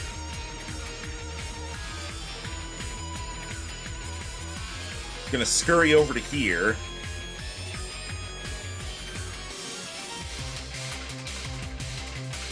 Cookie. And he is going to bring his claws in, and sharp edges are going to grab and cut at Shenron as Kingler is going to use guillotine. Oh no! Oh, Ojiro. Alright, that... that is... Oh god, come on. Math is... It's just -5, Max, come on. 20 to hit. Shenron is higher AC than that, right, Jero? Physical. Jero. Hates it. Ah. So you're dead. No, Well, it no, was... It, guillotine's just a lot of damage. It's Yeah. only an insta kill if you actually crit with it. yeah, it's just a lot of damage with a -5 to hit. Alright. That is 56 damage. Oh. Shenron's probably the jeez. most hurt guy in the field. Oh, what, 56 you said? 56, yeah. No, they put 6, they put 50. 86. All Well, right. I'm dead next turn! Unfortunate. Dosh. Doshity dosh. Now would actually be a good. Now could actually be a good time to break out the flute. Would it cure our poison? Yes. Yes. It cures all status conditions. A lot of us would still get poisoned anyway because we have to be in melee of Garbiter at some point, but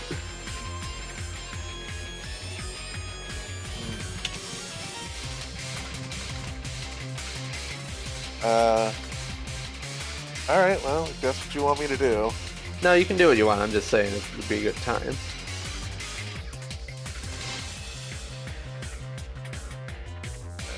I'm gonna go ahead. We still have 18 Pokemon versus 3. I'm not scared. I'm gonna go ahead and bust out a Make It Rain, and Garbodor and Copperhead. Does that hit allies as well? No. Okay. So one of them will resist it, 32. but definitely hits. Yep. So one's neutral Or- and the other resists. Yeah, for a total of 36 Damagios on those who don't have any calculations to do. Alright, and...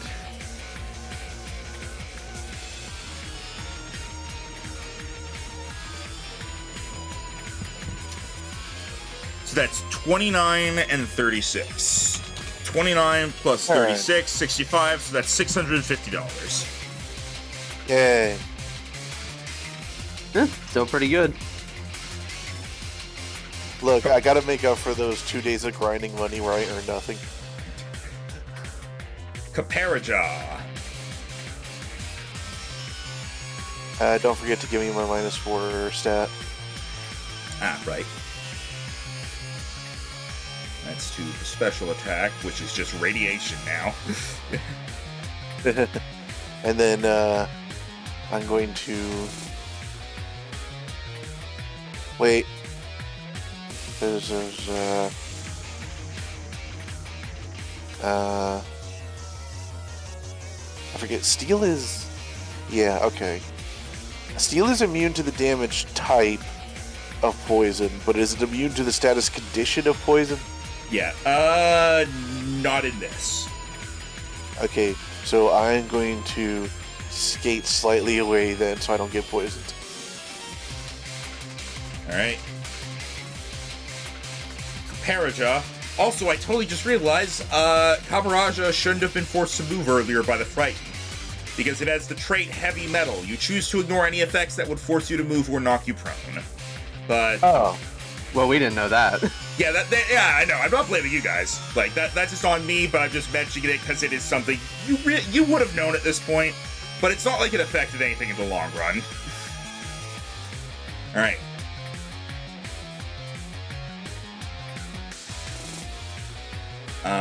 Kaparaja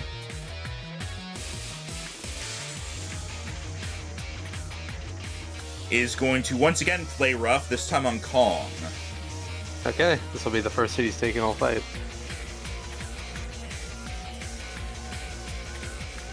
Are you sure about that? Because that's a 15 to hit. Nope, never mind. Kaparaja looks disappointed. Kong. He's gonna look more disappointed in a moment when Kong gets between the two of them and does his last close combat on the Kaparaja. Yeah. Oh my god. Oh. That was a pretty not great crit, but I do get that another 4d10. Yep. So that is 32 plus 5 is 37 plus 21 is 58 damage. Alright, hey, he's below half again. He put a few dents in this copper elephant. Right. But he will end the turn. Yeah, he will end the turn poison. There's no way to get away from Garbodor without taking a hit. Alright. Alright. Titan. Alright, Titan is going to put up his arm again and try to break the Kaparaja. Break his Actually, bricks. no. This time he's going to light his fists aflame in purple fire as he goes for a fire punch on Kaparaja. Alright. No, so many not ones. He not won 2 turns in a row. We've got like 5 not ones this session. Go ahead and use my inspiration because I'm tired of you getting that ones. Okay, let's try again. Okay, that's a 22 to hit. Oh, then that barely hits. Because of the flank. Nice. Okay, I get to add another d10 to that. So, great. That is 27 fire damage, and roll to see if he's burned. He is not. Okay, that is my turn. Shenron. Oh, also, take D8 poison Right. damage. Right, poison. And being ghost type does not lower this poison. Alright, Shenron. Well, Joe, your last turn is your Dragon Man. Unless you want to use a healing item on him, for whatever reason.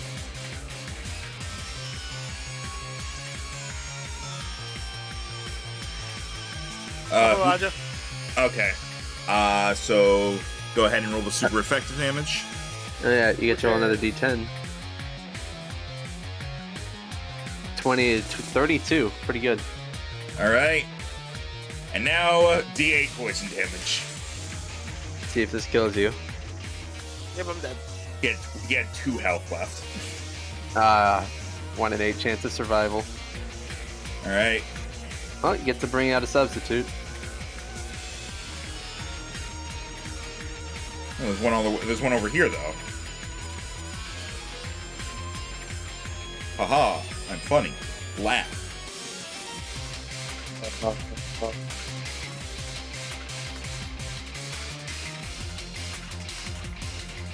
By the way, Scott You are Pilgrim so anime funny. trailer got Boom dropped. goes Maximus. Yeah, I saw that. I haven't seen the actual trailer, but I know the movie Hey, cast what? is back. It's, What happened? it's pretty much what you would expect the trailer for Scott Pilgrim to be. Yeah.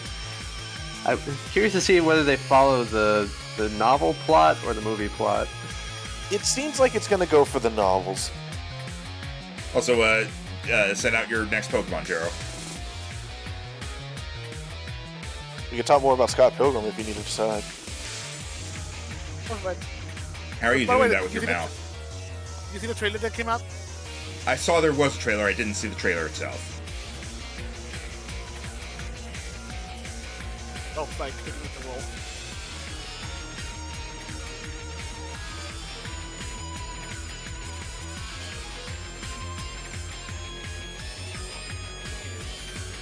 No matter what, you're waiting till next round because you got sent out Yeah, because literally. they just went, I know. Yeah.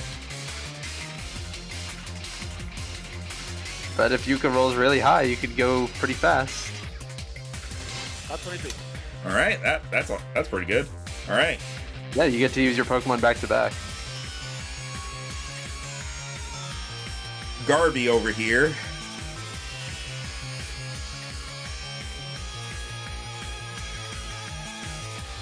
Is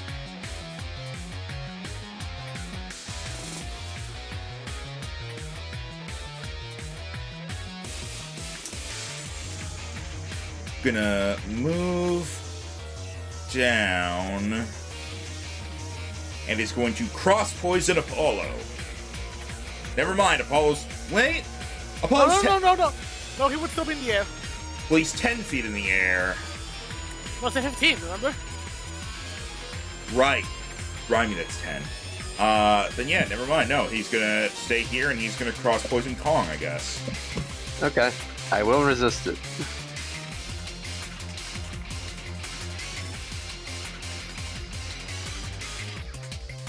Uh, 27 to hit. Hits. He finally took a hit. Alright. But he does resist it because ghost type. 18 damage. Alright.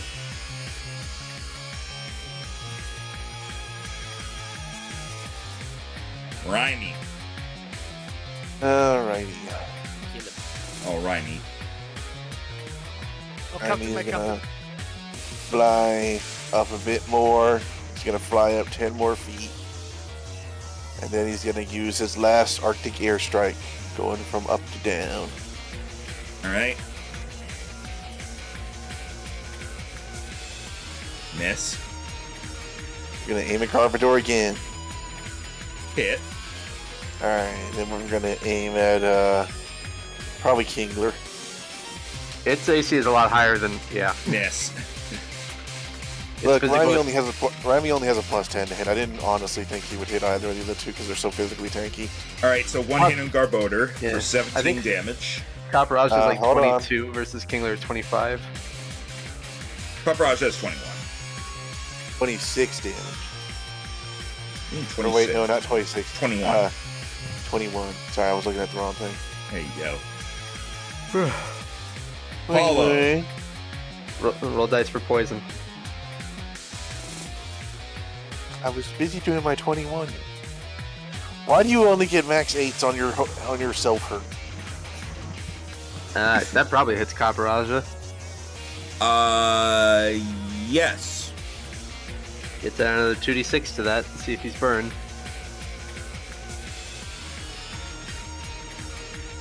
$35. The duality of man in that roll. Alright, with the flamethrower, Copperaj goes down, spritz, and gets back up. What? How many times can they use this? You don't know, but yeah, the scientist in the middle is holding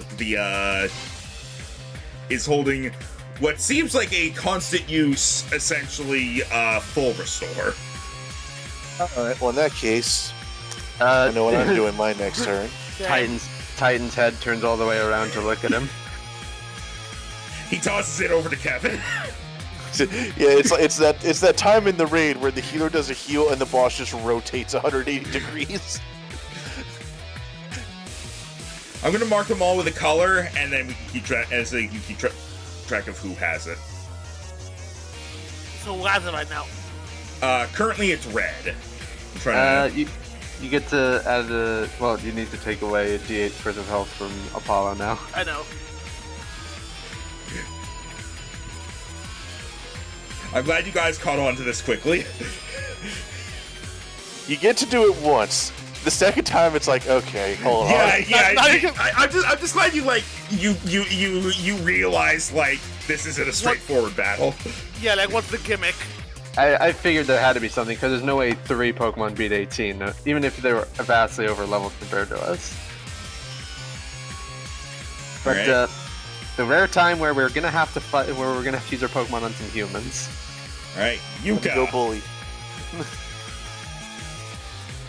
Well, Yuka's fast. Think you can reach him, Jero? Let me double check. I think you might. Apollo's in the air, so Here's the thing. You can't run through Caparajah. Again, who's that was running through him? I was jumping over him. Caparaja's pretty big. Paparaja's like at least 15 feet tall. Caparaja's really big, but Yuka is also like martial arts. You could have them do a skill check. You know what? Yeah, here's what I'm gonna say. Roll a d20 and add your attack stat to it for Yuka. Okay, hold on. And I'll have Caparaja here do a counter check.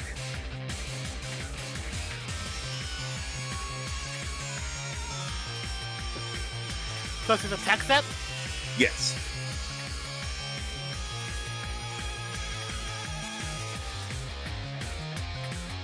Oh, that's not Ooh, great. Not very good. Yuka goes for the jump. Caparaja is going to swing at you. He's going to get an attack of opportunity. If he hits, he prevents you from jumping over. It was a close difference. So I'm going to say, like, if this hits, then you don't jump. But if he misses, you get your jump. As he's going to try to Iron Head you. Actually, no, he's going to try to body press you. Squeesh. You're lucky he doesn't have Heavy Slam. So, body press. Instead of using your attack stat for this move, use your defense stat -5. Oh. Oh. Oh, so he gets to have a plus 17 to the hit? No, +16 because it's 21. Alright. That is a 20 exactly to hit. Lucario's defense isn't that high. He's a What? blitzer, not a tank. That's something cool, and unfortunately didn't go through. Yeah, it does happen, and I'm sorry. It was cool. You know what? I'm gonna re-roll this one just to give you because I kind of want this to go, so I'm gonna re-roll it. Would you have been able to make him if you just went around Garbodor? I don't think he would have been able to make it in one turn without provoking at least one attack of opportunity. Fair. Oh? 18? No, it still hits. 1 over! Oh, I'm sorry, man. I'm sorry. You Well, literally can't miss. you can... Oh yeah, it would have to nat 1 to miss you, remember? Oh, right, because of... Plus 16. No, yeah, no matter what, I can... It I has can to do nat it. 1 to miss you. Because you went with the fucking high stat roll. It happens. Well, Well, you can at least use your attack on top of Caparaja. I'll say... Yeah, stuff happens. I will say, the damage was not that high for what that's worth. That's 18 damage, because I believe, because of your trait, you don't take super effective from fighting. Correct. So it's just 18. So you're stopped from jumping, so you're here. You still get the rest of your turn. You basically just use the movement it took to get there. How much did you hit me for? 18. Well, you know what? Because he's pissed, Cold Vengeance. Oh, Definitely hits. yeah, that'll hit. He does resist ice damage. No, Does this he? is a fighting move. It does. It says ice right there, though. Oh, no, wait, no, yeah, never mind. I thought it was a freaking the fighting move. Damn. No. Because of Vengeance, you feel it's ice fighting. God damn it. Yeah, gotcha. I get you. Don't worry about it. You can switch if you want to do something else. No, he already hit me, so I'm seeing this is still a stat bonus. All right. So, Well, but then again, it resisted, so it wouldn't do as effective. I mean, he only resists it once. It's just the damage dice get cut. So You can roll another d10. I'll just say this right now. Literally, it's just a -3 to the damage.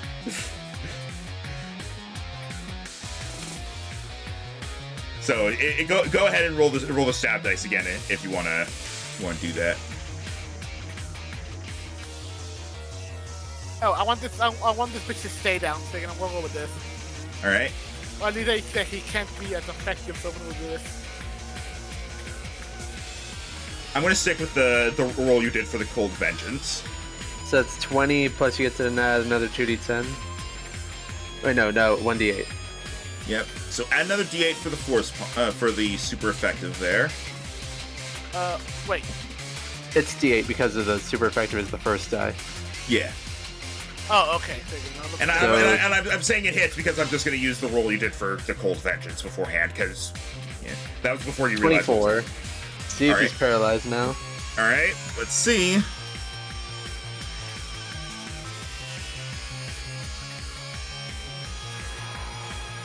He's been paralyzed.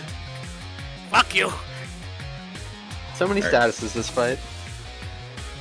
I'll say this. How much movement does Yuka have? Why I was so confident, picking 55. I'll say at this point, you've already used your action, but I'll say you could use the rest of your movement to jump over him at this point, and he would not be able to stop you because of the paralysis. Also, the fact he's already stopped you once. That too, but like he can't that was him getting an attack on you. He's not able to just block you. So yeah, Like- you are now there, and Just imagine him like right freaking up next to him with the bottle, and him just literally having a palm up as if he's readying up an aura sphere, and just giving him like a look with the freaking using like the closer look even more menacing, just like a stare down, going, "Try me." all right, poor Kevin. Kingler. Probably just gonna crab hammer me again. Especially now that... Wait, no, it's not raining. Yeah, he is going to crab hammer you. That is a 31 to hit. Basically impossible for him to miss with the flanking. Yep. Oh yeah, with the flanking it's a 33. So that is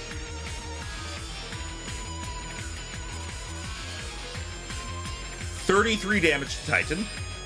Ooh, he's not gonna be around much longer. Yeah, he's a ghost. He's used to it.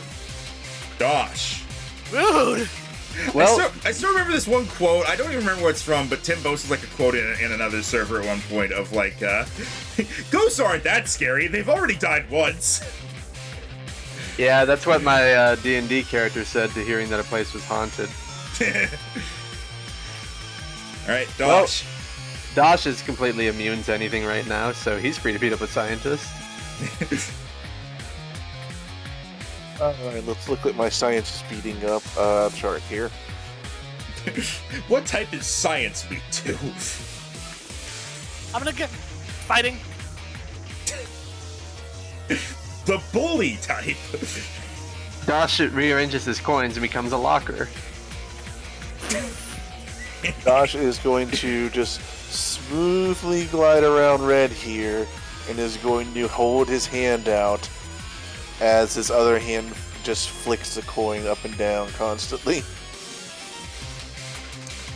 Both Cade and Aiden roll intimidation.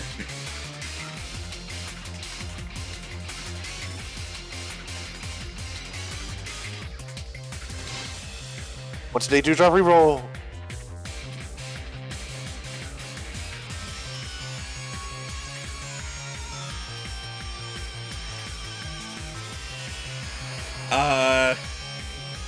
He looks very nervous, and before he does anything, the guy below here says, "Don't you dare, Kevin!"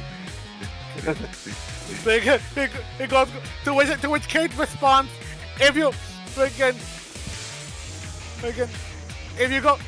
actually work alongside us, we'll put in a good word in.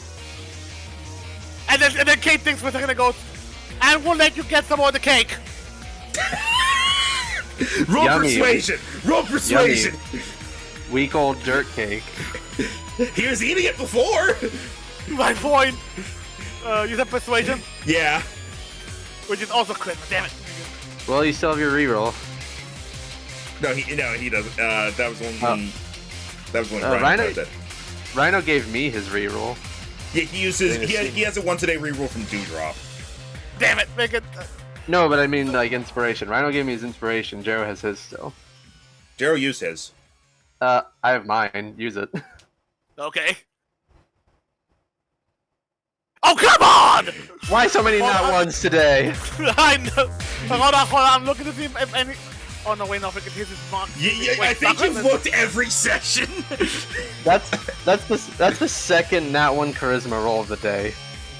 I There know, have been what a the lot fuck? of nat ones today, and I've gotten none. I'm pretty sure. Bully for you! I mean, I haven't gotten any nat 20s either, for what it's worth. All right. By the way, as my main action, I'm going to use Confuse Ray on that guy just below him who was like, don't you do it. Are you within range? Isn't that 10 feet? No. 20. Ah. I didn't think about this. Don't listen to that guy, Kevin. He doesn't know what's going on.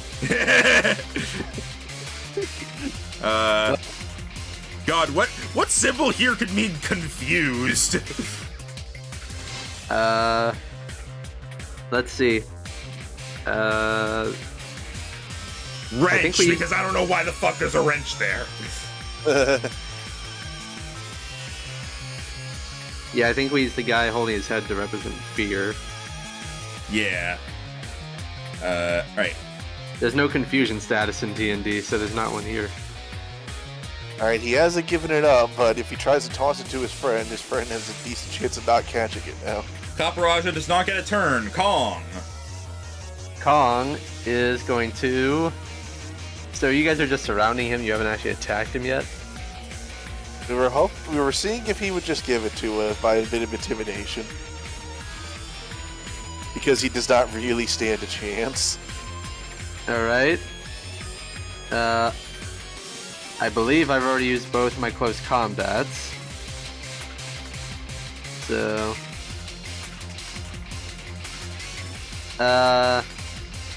Fuck it. Drain Punch on the Kaparaja. This is a nasty combo for Kong, because he's already tanky, but with Drain Punch to heal him up, he can really stack up Rage Fist over time. Alright. That's only an 18. On physical, yeah, no, that does not hit. Using Victory Star, it auto hits. Alright.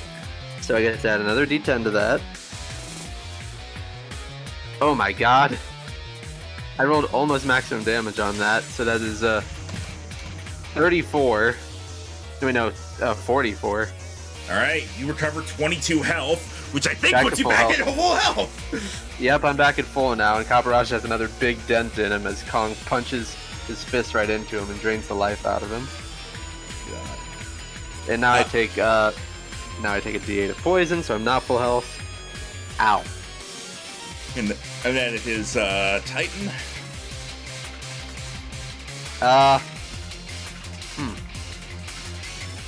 He is going to use Earthquake, also hitting the two scientists who are in the AoE. Oh dear. No more mercy. Actually, I have a question. Yes. What Pokemon belongs to Blue Scientist? He's the Kaparaja. Okay, never mind. So here we go. Again? Dude, I rolled a million not ones today. Jeez. So I don't even hit the scientists. They do the science dance. You go for the stomp, but even though he's paralyzed, the Kaparaja kind of slams against you a little bit, knocking Titan off balance. Doesn't hurt him, but keeps him from doing the earthquake. What's that one count at right now? Like 9 or something?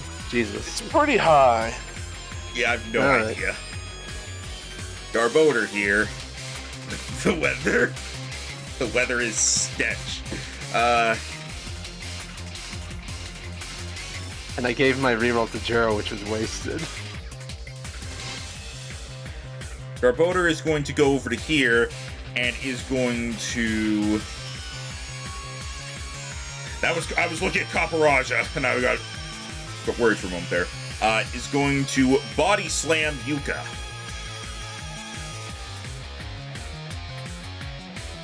Uh, 20 to hit, so that does hit. That is 20 damage to Yuka, and roll a d4 against paralysis. Oh, again, you said how much? How much to Yuka? 20 damage and roll a d4 for paralysis.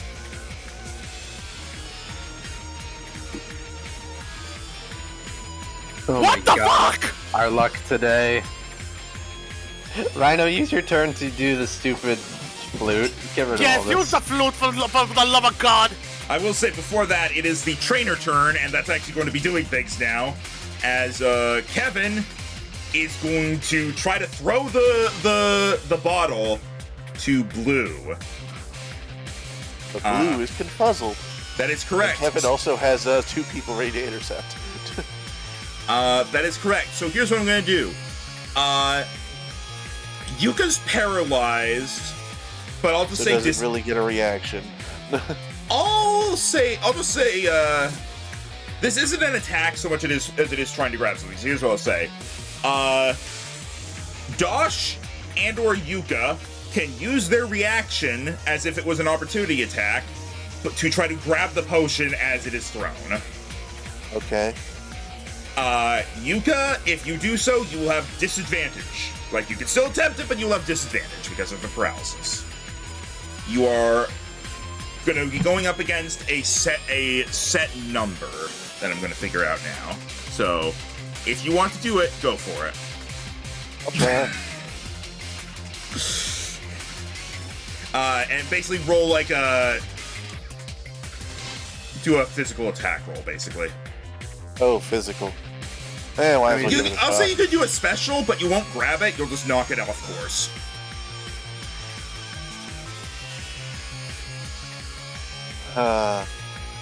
Alright. I'll do special then. Alright?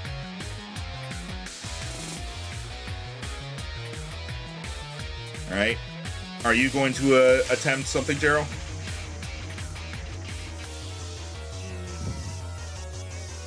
Honestly, what I was going to do, considering Apollo's in the air, is that I was going to have him freaking, while he was being thrown off, that he would fly over to grab it. This is during the trainer turn, so no. Yeah, I know. Only so the I guys that can't. are next to him will be able to react in time. Again, I would have asked Yuka to try and grab it, but again, with him being paralyzed, he doesn't really have much of a chance right now. You can still try it. It would just be a disadvantage rather than not can being try able to. Yeah. Try everything. Okay, so what do you need to roll? Make a physical attack roll. So d20 plus your attack stat. Yep. At disadvantage. Anyone else hear like numerous like? I heard a weird noise a second ago, yes. It sounded like 5 different notification sounds in Roll20. Yeah, that's not working. Yeah. So for the record, what you had to beat was 28 because he got a nat 20. What the hell? fuck? I was just doing like a d20 plus 8. So he is successfully able to throw it. Now let's see if Blue is able to catch it. Confuzzlement. Yeah. This is going to be... I'm going to say this is a dexterity thing, and I'm going to give him disadvantage on it. Let's see.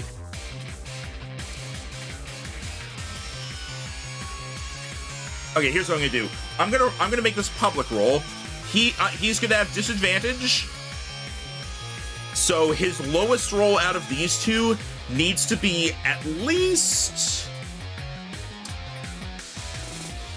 let's say 10, because he's just catching something that was thrown by a nat 20. So basically, he has to pass a 50-50 chance twice. So he needs to get a double digits on both these dice. He didn't get it on either of them. as the thing is thrown at him, he holds up his hands, and it passes through his hand, smacks him in the forehead. He takes 1d4 damage, and it falls to the ground. I don't really have an icon for it, so I'll just say it's this. Meaning it is now on the ground and able to be grabbed as needed. And then, like, so many sets of eyes just lock onto it. Yeah, because Yellow did not do anything for his trainer turn, he is going to run over to it. Do you guys want to do anything for your trainer turns? We're getting the rope. Max, That's me. would you say taking with the collective with how much battle experience we've earned? Do you think we're able to control 3 at a time or no? No. Yeah. Can trainers dash? Yes. I'm letting you guys do your thing first because he's going to use his action to pick it up. So I'm letting you guys do your things at the same time. You cannot run through hostile creatures. Let's see. 1, Our 2, creature's 3, considered 4, a 5, hostile 6, creature. 7, No, 8. I wouldn't be able to get there fast enough. 9, 10, 11, 12. I'm so close. All right, Kate, are you going to do anything? I can't get there fast. I'm waiting for the moment that all the humans dogpile on something and all the Pokemon are just around them now watching them fight. Max, Yeah? would you think? No, I guess we can climbing onto a Pokemon would be an action, right? You're wanting to, like, climb onto Apollo, I'm guessing? Yeah.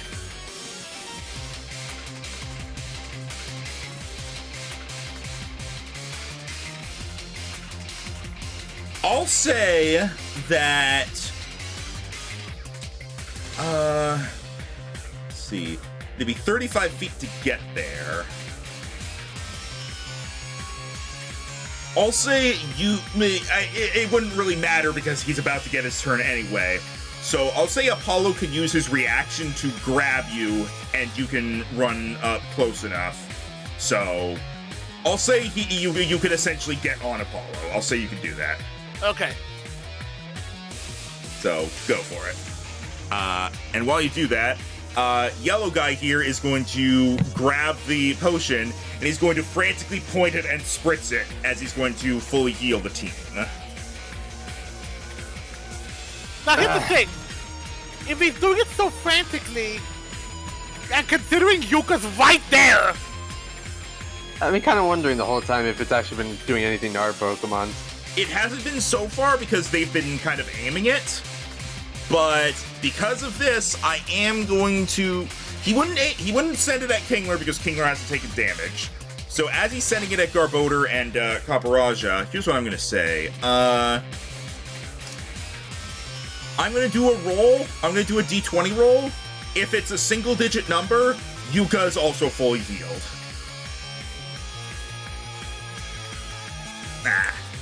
Nah, he's able to get it over Yuka. If Yuka was bigger, it probably would have automatically gotten it, but... Alright. I'll say enough of it hits Yuka that the paralysis is cured. I'll take that at least. Just no health and no PP. Alright. Ryami! Well, now, interesting things are happening. Also, this means... okay, so Yellow now has the... I was gonna say super potion, the mega potion, I guess.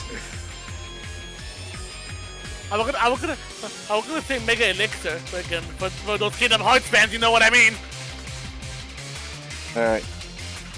Raimi is going to dash as he slowly flies over. And he is here now. He just lands on Kaparaja. No, he's above everyone, but he's like he's starting to make a big shadow go over the scientists. He's like, I am approaching. Beware the Raimi, for he will give hugs. Objects in mirror are closer than they appear. Alright. Apollo. Oh, by the way, I forgot something actually. You know how there was a sunny day at the start of the fight? It actually should have been a snowstorm. Oh well. Sorry, Oh, yeah. I'm just recentering everybody. So, here's the thing. Yeah. Again, I'm on... Clusterfuck again. Again, one because he's doing his reaction. I'm on Apollo's back already. He has 50 fly speed, All right. so we're just gonna. Also, yeah, he would have definitely had to use his reaction to pick you up because he was 15 feet in the air. He would have had to swoop down for you. Yeah. So we're gonna swoop. We're gonna swoop, and we're not going for him and I aren't going for. Apollo isn't going for the potion. He's grabbing the scientist. Oh. That's a bigger target. All right. Make a physical attack roll. This is not going to be very difficult because he's going to make a dex save against it. Yeah, this is not going to be very difficult.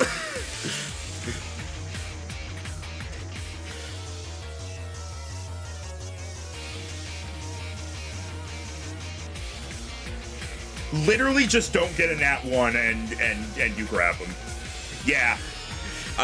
He's like, I got it. Spritz. He just gets grabbed like on the arms and like lifted up. He's like, ah!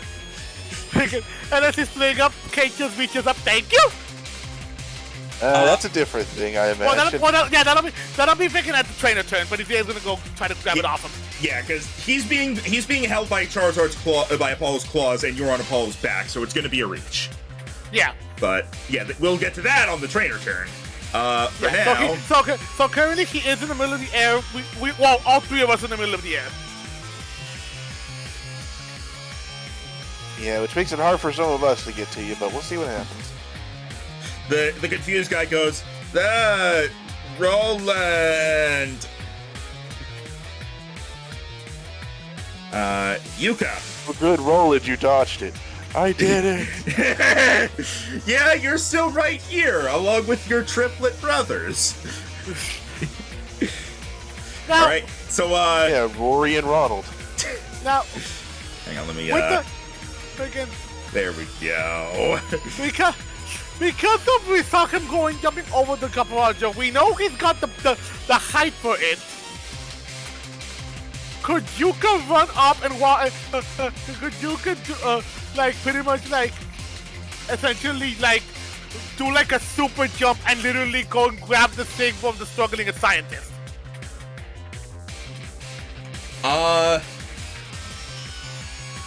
That would trigger an attack of opportunity from Garbodor. I believe Caparaja already used one.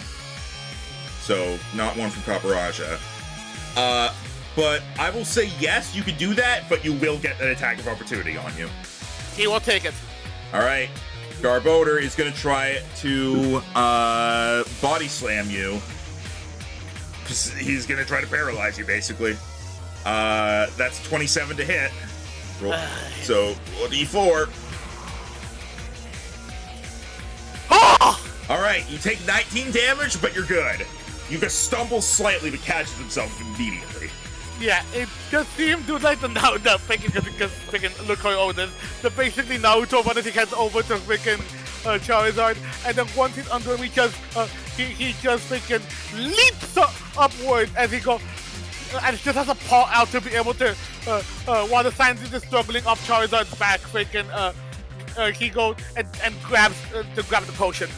All right, you know what? Let me just roll to see if it matters if you That is not what I meant to roll. Okay, roll a d20 and add your attack modifier to it. Okay. This is actually going to be a bit difficult because he is struggling. And he rolled high.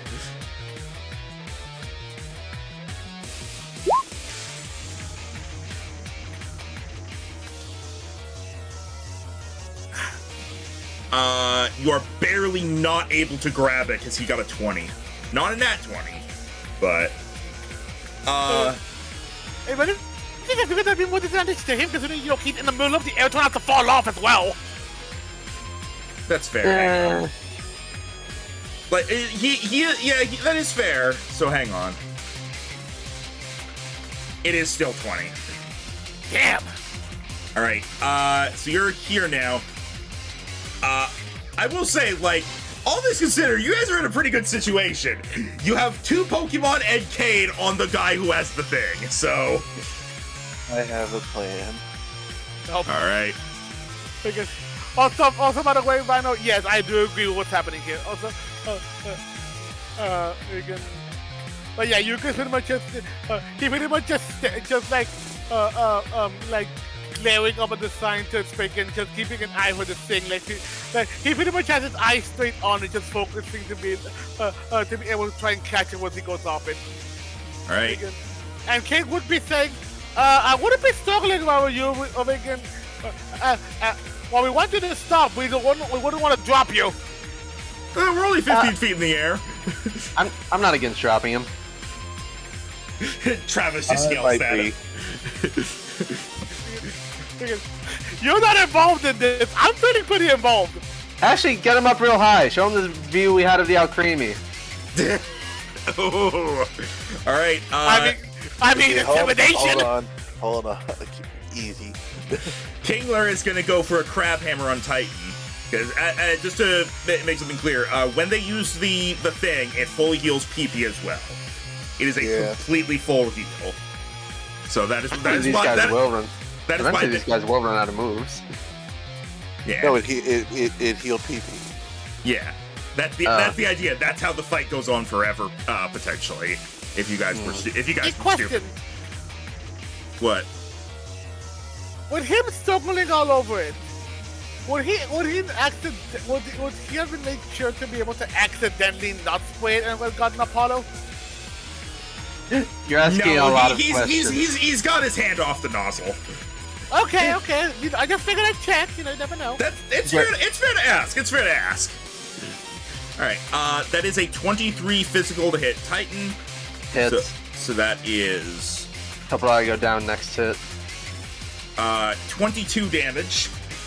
Actually, he could survive one more of those, depending on the poison roll. But it's not looking good. He got pretty bad on that. And after doing that, Kingler's gonna stay where he is. Dosh. So, question. Yeah? The lore for Gimmighoul and Gholdengo is that Gholdengo is essentially a ghost possessing a pile of money, yes? Go on. It's more like he's a ghost that collects money and then he gets enough of it that he King Midases himself. But pretty much, he controls a pile of money at the very least. What you got? Okay. Dosh would like to go under this little mid-air fight because Aiden is thinking ahead, and if we manage to knock this thing off, he doesn't want it to break on the ground below. So he would like Dosh to start a money whirlpool beneath this to catch the potion should it fall. I like it. Oh, what you're saying is you want to Scrooge McDuck the potion. Yes. I approve. I really like it. I'm just trying to think if this would be feasible. What? I'll take a look at what moves Dosh has. I'll take a look at what moves Gholdengo can learn, and like if there's something here that kind of fits with that, so like it would be feasible, then I'll allow it. I mean, I was thinking his main move would work.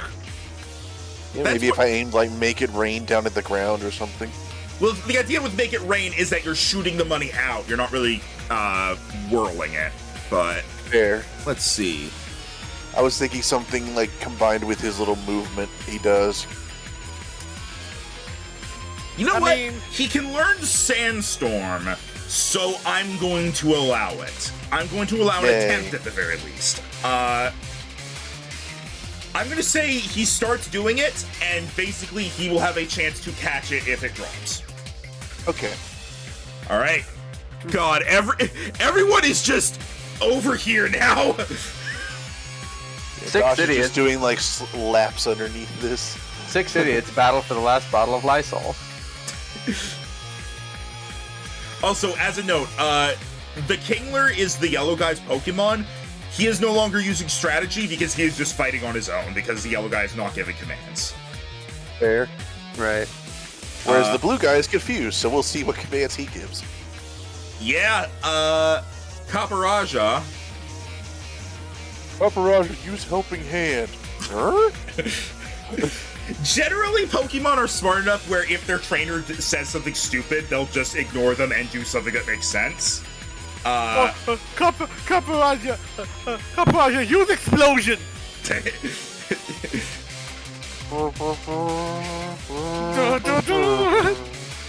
Alright. Kaparaja. Okay. In the arms of a ghost type. That's what I was saying. Kaparaja is going to, okay, the trainer is going to attempt to tell Kaparaja to, use Earthquake. Paparaja, use ow! I hit myself in the face. Actually, no, Raimi is 20 feet in the air, so instead he's going to try to get him to...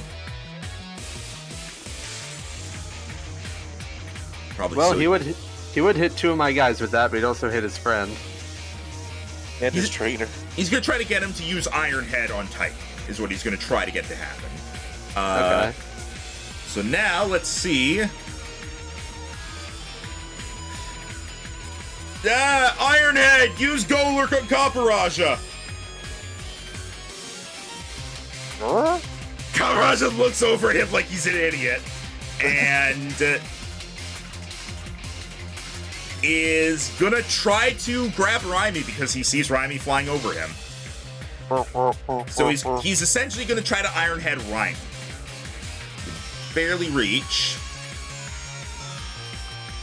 And probably won't actually reach. 21 to hit? Yep. Alright, you are only single weak to this. Yep.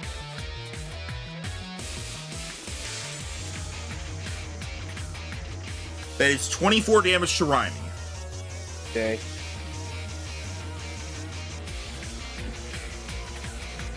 No, the Aerodactyl, not the Golurk. I mean the Garbo. Wait. Why are there 10 of you? Kaparaja is like, I have an idiot for a trainer. Kong, it's your turn. Kong can get to red guy without having to leave the AoEs of the other 2. Thinking, why are there so many oat cake? That guy doesn't have anything, though.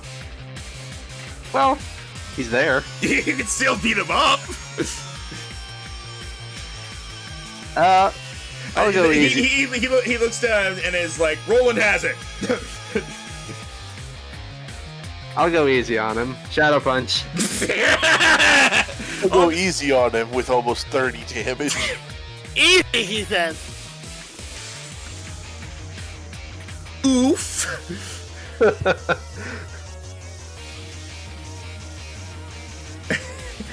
He's very hurt. I imagine. Wait, wasn't he the guy? Oh no, it was Blue that took the slight amount of damage. Okay. Oh, and Kong barely takes any poison damage. Neat. All right, and then Titan. Titan, seeing as he's extremely hurt, about to go down soon, he lets ghostly energy out from the crack in his chest that surrounds him and camouflages his body as he uses Phantasmal Force to go invisible. All right. And then get away from the enemy and move over to here while still invisible. Though his stomps are very obvious. Yeah, So, so I think rules is written the way invisibility in D&D work. You still know where they are because you can hear them. you know, like, the general area of where they are, but you can't take attacks of opportunity on them, and you have disadvantage to attack them. Yeah. So next turn, he'll be forced to use his Phantasmal Force to attack if he survives that long, because Kingler can still hit him with this. He'll be Phantasmal Forced. Hey, it's only I rolled the minimum poison damage 2 turns in a row. Alright. Garbodor sees his trainer being attacked.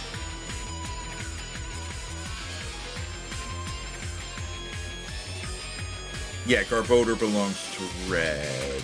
Yeah? Wait. Because you said Copperajah blue and Kingler yellow. Yeah, okay. Copperajah belongs to red, or Garbodor belongs to red, and he sees his guy being attacked. So he's going to go here, and he's going to use Cross Poison. Cool. 15 to hit, physical. No. Alright. He's not a fan of this. Trainer turn! Alright. Well, I don't know what to do now that you're in the air with the guy who matters. Real quick, let's see. Blue guy is no longer confused. Kinda. Alright, Cade, what do you want to do right now? You're the Grab one who the matters potion. the most right now, so you Freaking first. Grab the potion of the freaking. Have Apollo freaking hold him still so I can grab the potion off him. Alright, I'm gonna say, make a strength roll.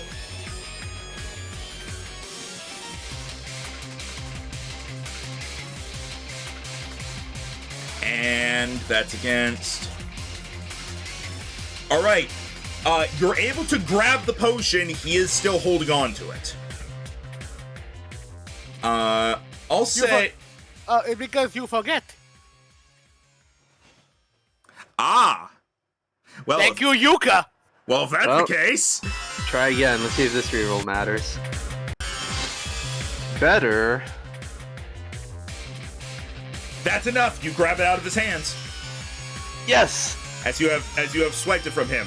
Now I'm gonna say make a dexterity save to make sure you don't fall off, because you did have to lean over the side of Apollo to grab that. Fair. No. Oh no! You know Well, what? Huh? Freaking. It would Oh, be a wait, flying. what's It would be a flying type that gives that thing. So I don't think you have that. Yeah, no, but I'm thinking of that. Wouldn't that be a passive something? There is no passive. Passive was only for perception. Yeah. Shit. Yeah, there's no passive saving throw. So you grab the potion, but you fall off of Apollo. But Rhino, Dosh, special attack roll. Alright. You're gonna catch Cade with money. Hey, look, it still works. He's holding the potion.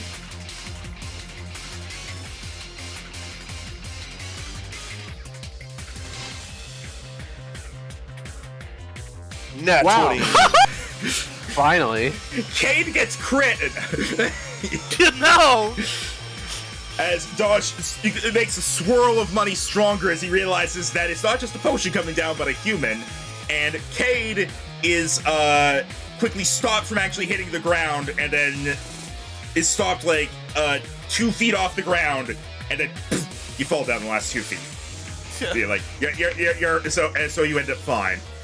So Apollo still has Roland. Yuka and Dosh and Titan, who you don't see, are next to you here on the ground with Travis. Now, can I do my trainer turn? Yes. Alright. I'm gonna rope Kevin. That was great because I wasn't panned up very far on the stream screen, so that was literally just there's nothing here, and I'm gonna rope Kevin, and it appears out of nowhere. Done. Come on, Get you. the- He'll stop hitting you if you get in this rope. Question. Yeah.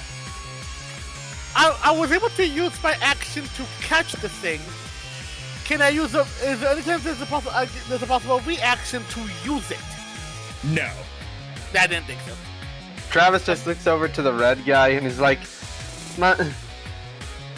he's knocked down a brick wall once before. I would give up if I were you.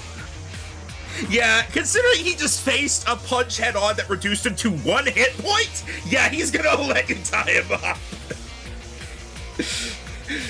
If you did 1 more hit point, you would have just knocked him out. Oh wow, so Shadow Punch was me going, well, the least damaging thing I could have hit him with would have been Dual Chop. But I didn't know how much health he would have had. Alright, so Kevin is now tied up. do you want to do anything for your trainer turn, Travis? Now that it seems like we've basically won, he's just gonna back off from the fight and let it happen. All right. Now that he's no longer confused, Blue, who I don't think I ever gave him a name, his name is... We have Kevin, Roland, and has to end in an N. Ben. Sure, why not? Ben, who is an uncle, is going to... There we go. Because there's nobody actually within range to opportunity attack him, he's gonna run over, staying away from Yuka, and he's gonna try to grab the potion from Cade. Cade, behind you! There you go. And since you landed probably prone, so I'll say he's able to grab it. Make a strength check, as you're both doing a strength off. Why these so damn rolls? Don't worry, he got a 3. Oh my god. They're both tired, and so he grabs it, he's like, "Ugh," and you're just like, "Ugh," you pull it away from him. He realizes this is not going well, and so he's going to use the rest of his movement to start running away. Good choice. Raimi! Get him. Raimi spots this guy trying to run away and is going to coast downward with his mouth open. This is some slasher movie shit. This is Jurassic. I'm pretty sure this is the next Jurassic Park movie. Reminding me of a video I saw like last... It's a dinosaur. Holy fuck. Yeah, reminding me of a video I saw last night of like, what if Jurassic Park was real and dinosaurs got out and a T-Rex destroyed a building? Send me that. Raimi is just going to coast down with his mouth open and is just going to gently nom on this guy just so he can't move. He's just going to grapple him with his big mouth. Make a physical attack roll. I believe you meant holy fucking shit. Actually, this is more like holy shit. What the fuck? This is more like the part in the first Jurassic World where that lady gets torn apart by those flying dinosaurs. Oh god. Yeah, but Raimi's very gentle. He's just like, This here is a much more PG-13 version of when the guy was like on the like hiding on the toilet, and the T-Rex just goes down and bites him and picks him up. As you are successfully able to get him, he did not pass his dex save. As he is grappled. Yeah. Because of just how big Raimi is, he just literally just did like a pelican grab and he just casually inside the mouth. Are you going to fly him up afterwards, or are you going to stay at ground level? Raimi doesn't have the speed to fly him back up. All right. So you're in range of the Kingler to start beating you up. If he wants to. At this point, that might not happen, all things considered, because one of them is tied up, one of them is in the mouth of a dinosaur, and one of them is in the claws of another dinosaur. So, you know what? I kind of imagine Raimi just like leaned down, tilted his head to the side, just around the guy's middle, so he's just kind of hanging there like a dog with a toy. Raimi, put him down. You know where he's been. He tastes like cake. Drop him. Drop him. No, bad. Gets gigantic newspaper. Well, speaking of which, next up is Apollo. Honestly, at this point, I think we're probably done. Yeah, we probably don't need to finish this. Yeah, at this point, they don't have access to the potion anymore. At this point, the Pokemon like are pretty easily subdued, and you have stopped. Hey Cade, why don't you give our Pokemon a spritz while you got that? You know, I was thinking about that. We're probably Where not if gonna this be thing able is like, if it's like a D&D We're not- wand and it's empty and you're about to break it. We're not going to get to keep this. This is going into evidence. Absolutely. All right. So, do you want to spritz your Pokemon with it? Yeah, thinking All right. Should basically use it as a quick Pokemon Center, visit just to kill our Pokemon in case any more trouble comes in. All right.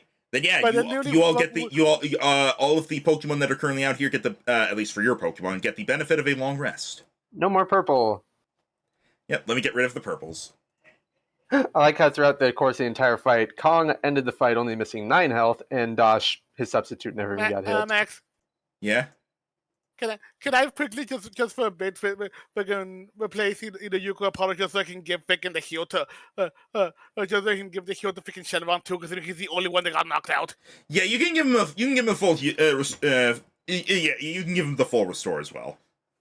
Yeah, pretty much as soon as everyone else is healed, Kate just like secures the bag into his backpack until Vicken they come to retrieve it because he's gonna make sure no one gets near it, and just to make sure Vicken of that, once Vicken they're secured, pretty much Shenron and Apollo are pretty much his bodyguards until Vicken Lance comes in. They have sunglasses. Yeah. Man, a bottle that acts like a Max Revive. never-ending max revive and full restore, considering it restores move power. And it gets rid of statuses too. That's insane. Oh yeah, and we saw the TM you grabbed. We want that too. Again, you make this sound like a mugging, Aiden says as he is looking to Kevin like he has questions. Mugging that we're stealing from the bad guys. I'm just saying what we're all thinking. No, right. I'm thinking I want to ask these guys about some experiments they've been doing. All right, I mean, to be fair, the actual qualified police are going to do that when they get here. Yeah, but you do want a head start. You are given the TM as this is the TM that you would have gotten from the Max Lab if it hadn't blown up. So you have received Smackdown. Oh, that's pretty good. Low power, but it knocks flying types out of the air and makes them just lose their speed.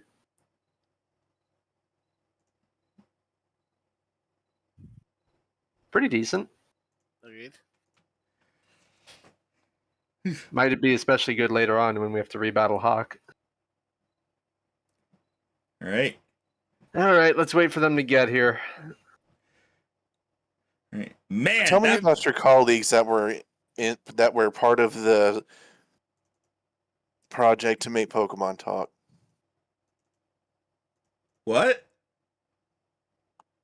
Tell me about your colleagues that were part of the project to make Pokemon talk. I don't know about that. It's not my department. Come on, no rumors, no nothing.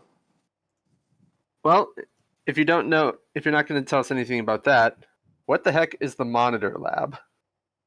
I don't know. We work at the Max Lab. You really don't talk with your colleagues in the other labs at all? No, we're kind of busy. Well, that reminds me. Aiden, our fusion. No. Caden! Aiden is going to put away Dosh as he brings out Velvet. Oh! By the way, Velvet, did you have anything you wanted to say to these guys? This is a little too victorious. Hang on.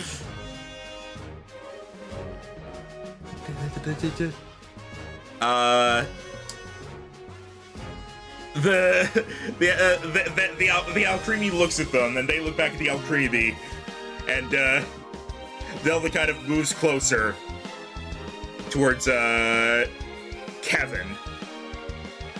and slaps him on the face. There's a small dollop of icing. Now you know you deserve that. I didn't do it. Kevin, you're working for the evil scientists. We're not evil. Kevin. Well, you're evil. You guys were also talking. You guys were also talking about going to investigate the multi-lab. You know what that's about? Well, we know a bit about that, but only because we're getting relocated there, considering this gestures to giant hole in the ground. Yeah. Gigantamaxes normally can't happen unless the trainer forces it. So what do you think happened? Well, our experiment was a success. That's what happened. And they'll kind of like nod at each other proudly. Yeah, we did it. Yeah. I would have let the rampaging Alcremie be able to, which was heading straight towards the town, by the way, and who knows what other damage it could have caused if we hadn't stopped it. We were going to recall it. It's just its Pokeball broke. Well, and to which it then came points to like the even though it looks so doesn't look as horrifying because of all the icing on the bigger on the ground.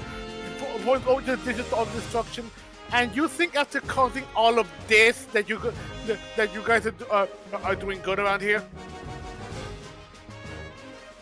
Look, it's all a means to an end, okay? Means to an end that could destroy the world. You can't make it all without breaking a few executes. You know, I always hated that saying. Nah, these guys are no help. Wait. You said you don't know anything about the experiments to have Pokemon talk, right? Yeah? What other labs have had a lot of scientists relocated to them? Relocated to them or from them? Both. I don't know. We were always part of the Max Lab. I think we heard something about the Mega Lab being shut down, but that's all we really know on that.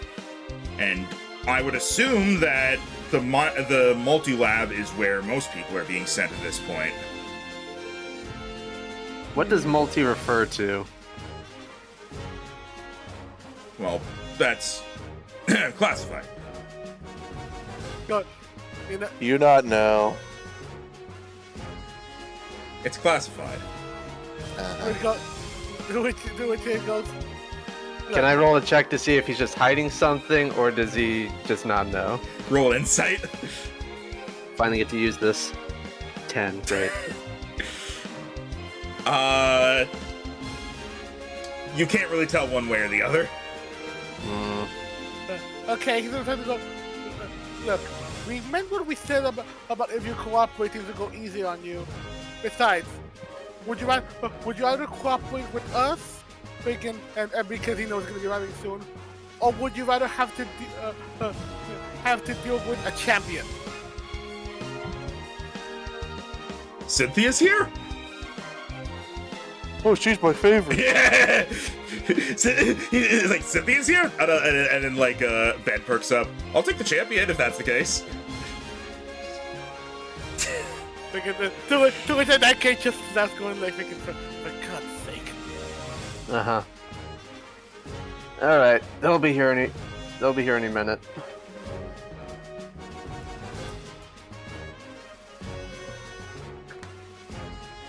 Alright.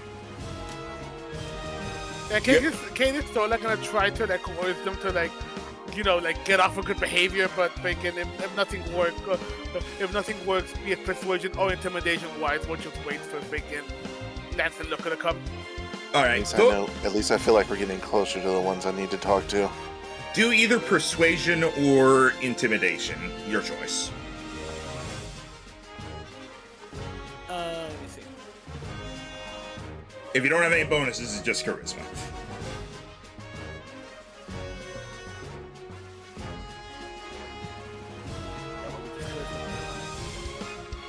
Oh, 16! Would you be trying to, like, talk them into talking or scare them into talking? You'll get different information. Like, considering the fact that Bacon, you know, they're already beaten, I'm trying to be too mean and trying to show them, like, yeah, we're against them, but we're not cruel, so, like, trying to get on the good side, Bacon. I mean, I was trying to be on the good side before with the whole cake thing. Again, Cake would be trying to persuade them. All right. And what exactly are you asking? If we can get any information about the labs, then pretty much see what they are. Pretty much see where they are. If not on like freaking any other projects they've done, but at least start getting more information on the progress of the veggies. All right. They don't have anything regarding the Reggies. You do learn from them that what they were doing out here was they were trying to recover the special potion, as well as anything else they could salvage from the lab. And then they had been told to go over to the multi-lab, and they had also explicitly been told, bring any Eevee evolutions you can find.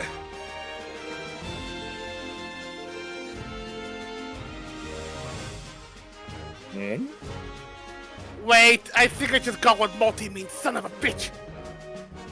What?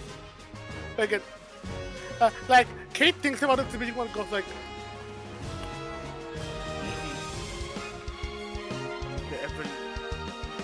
Multi-typing. But some Pokemon are just like that. But the fact that they're asking for evolutions, especially considering with their unique genetics, how they're able to evolve into almost every type. Well, not true. Not even like half the types, but The three guys all look at each other like, huh, that does make sense. Yeah, that is probably what we were going to do. Huh. I mean, no!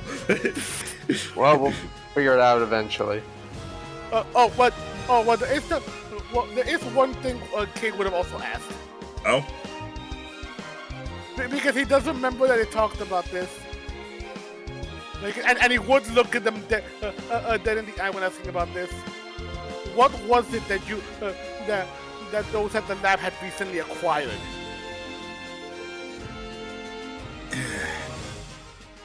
An experimental subject.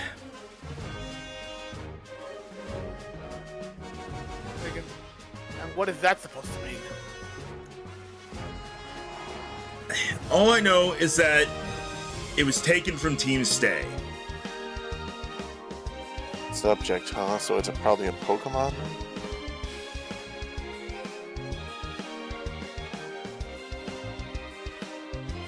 Why? This would be out of character. Why do as soon as I hear experimental subject, am I thinking back to a certain Pokemon we faced in the freaking temple? In the what? Why do when I hear experimental subject, I immediately think to a certain Pokemon faced in the temple? The legend? Oh, I gotcha. I doubt they have now. We didn't exactly see there'd be two of them in the world, faking it. Then look where we are.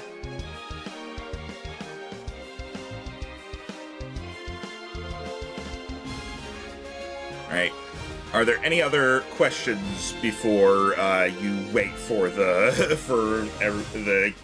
authorities?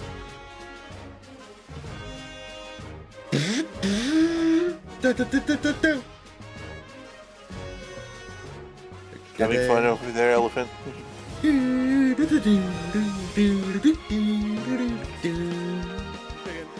But considering we're not gonna get anything else on them, yeah, this is when we'll wait for freaking Looker and Lance to arrive. Alright, Looker is the first to arrive as he shows up with a couple officers. It's like, I'm glad you were able to capture them. We'll see what information we can get out of them. Wait, already got Reagan got a bit of a heads up on that, bring him up to speed, and then Q Kate letting him know what we want to find out so far. Most importantly, it seems like the majority of scientists still active are at the multi-lab down way south. Oh, and more importantly, again, to which Kate would reach into his bag and have it out.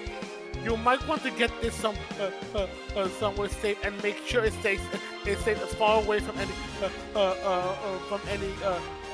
evildoers as possible. As he goes ahead to explain what this, as we're calling it, friggin' Mega Elixir can do. All right. He takes it and is like, very interesting. I'll have people looking at this right away. We're not sure if it's unlimited, but they seem confident enough that they could beat our squad of 18 Pokemon with it. And the fact that it was able to not only revive Pokemon that were fainted, but also be able to get to relieve statuses and give them access to their moves again. That's a pretty dangerous little concoction in there. I'll have people comb the area again. Make sure there's no other trace of this remaining.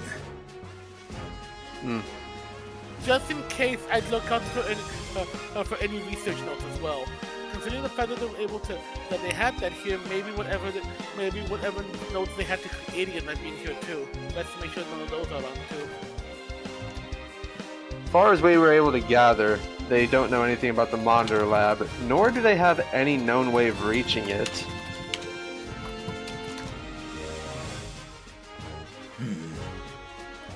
Another thing we'll have to look into. For now, I appreciate your assistance. Come along, you three. And he's going to guide them away. Okay. As they're going, you hear Kevin ask, "Do you think we'll get cake in prison?" So I just hear, "Shut up, Kevin." Well, that set us back a few days, but that was worth it. Let's stop back in town. I forgot to buy some cold weather clothes for the climb up the mountain. So we're gonna need to finally do our supply road considering all everything that happened. And why do I feel like freaking even though he didn't revive what we're going to do, we more than likely can see in the far distance we can see a Dragonite flying by. We more likely means that Lance is gonna get info from Looker. Yeah, Lance was like mostly coming by to help if battling was needed. Since you guys already took care of them, he still shows up to help with Looker, but that was the main thing. All right. So, all right, you head back to Stonertown then. Yep. All right. That's it. Whew. Time to start climbing a mountain. All right. Where is the? I guess I don't have the music for the. I guess I didn't do music for this town yet, so I'll do that next time. But all right. You have. Foolish fool. You have successfully dealt with those Rogue Lab scientists and acquire yourself some new things. You also obtained $800 each On top of what Rhino made. for winning the fight. Nice. Yep, You said 400? 800. And earlier you got 650. So. Right. All right. So, before we end off this session, I'm going to let you guys know that at this point, your starters are hitting level 16. Oh, And with that, they are getting a new move. What? Because they are your starters, they are getting a special signature move. Oh. ooh. So, give me a moment to. I'll read these off as I put them in. Razor, you gain Draconic Gouge. Ooh. It is a 3 PP, 5-foot melee attack. It does 2d6 plus your physical attack stat in dragon damage. This attack has advantage if the user is flanking. Oh.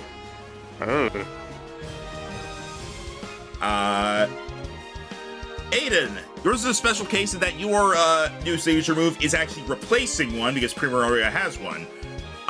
In that Sparkling Aria is being replaced by Monsoon Melody. It is essentially the same as Sparkling Aria in that it is a 2d6. It is a 20-foot radius, all hostile creatures, 2d6 special attack, but it does fairy damage, can be changed to water because of your liquid voice trait, and If you or any allies in range are burned, paralyzed, and or poisoned, the aforementioned status conditions are healed.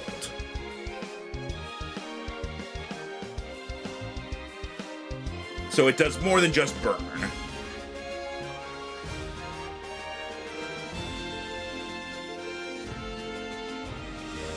Alright, I was ready to go more reaction. yeah, I was expecting, like, literally anything to be said. Okay. Ryan, are you still there? Yeah, I'm here.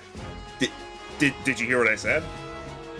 I think I lost it after Jiro's moves title. Okay. So your new move for Dewdrop, instead of Sparkling Aria, it has been replaced with Monsoon Melody. Oh.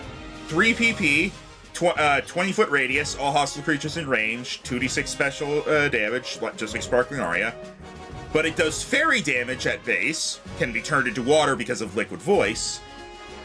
And if you or any allies in range are burned, paralyzed, or poisoned, the aforementioned status conditions are healed. Only one status condition can be cured per creature. Ooh. Pretty nice. So it's essentially a better Sparkling Aria, because Pre-Breed already had a signature move, so I just decided to upgrade it. With her already being effective against the next gym, she's gonna dominate. And then, Tim, for Muramasa, you receive Soul Cleave. Ooh. It is also a 3 PP move. Melee, 5 feet, 2d6 plus attack physical ghost damage. If the target takes damage from this attack, they must roll a d4. On a 1, they are frightened. If they are already frightened of the user, they still must roll a d4, and in this case, on a 1, they are stunned until the end of their next turn. Ooh. Muramasa doesn't have anything else that causes fear right now, so I might have to look into that. Yep. So I will be adding these to your move pools afterwards. I'll be just straight up replacing Liquid Voice with Monsoon Melody. Probably gonna get rid of Fury Cutter for that new move, because nothing else is really worth getting rid of. Yeah, you have hit, and also upon hitting level 16, you have received your last stab boost in that your stab for your starter Pokemon is now at D12. Cool. Cool. Yay! I only have 2 stab moves, so that's easy. All right. But if I ever decide to put a sword on my sword, then it'll be a lot more. Yo, dog. Look out, his sword's got a sword! You idiots! All our swords have swords! A foolish samurai warrior wielding a magic sword, wielding a sword, wielding a sword, Wielding a foolish samurai. wielding an unspeakable coconut.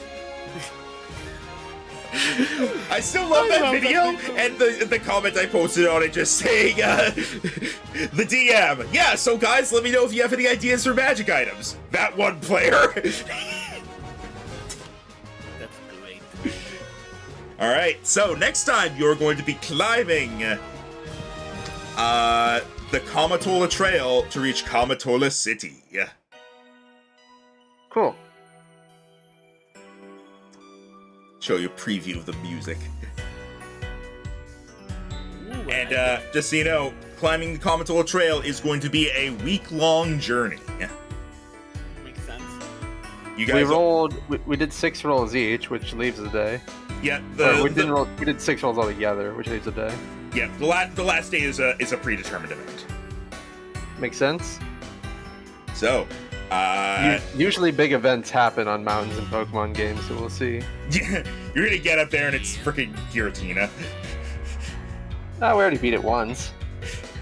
I will say I'm not gonna do the Gen 4 thing of you guys have like the final showdown before you even finish the last gym. That was very anticlimactic in We still have Platinum and 2. such. We still have 2 gyms, and yeah, having the electric gym be the last one was a letdown. And having that be after you did like the actual plot of the game, dealing with the evil team and the legendary Pokemon and all that. And then it was like, all right, do the gym. And it's like, okay, this is... I mean, Gen 3 kind of did that as well with having the event happen and then you do the water gym, but... I think they fixed that in Horas, where you then went and did it after you had beaten the gym. So, all right. So yeah, that's what's gonna happen next time. And the cliffhanger is that it's a mountain and there's a train apparently. Cliffhanger is mountain. Mountains have cliffs. All right, cool. All right. Farewell, and see you next week for the climb of Kamatora.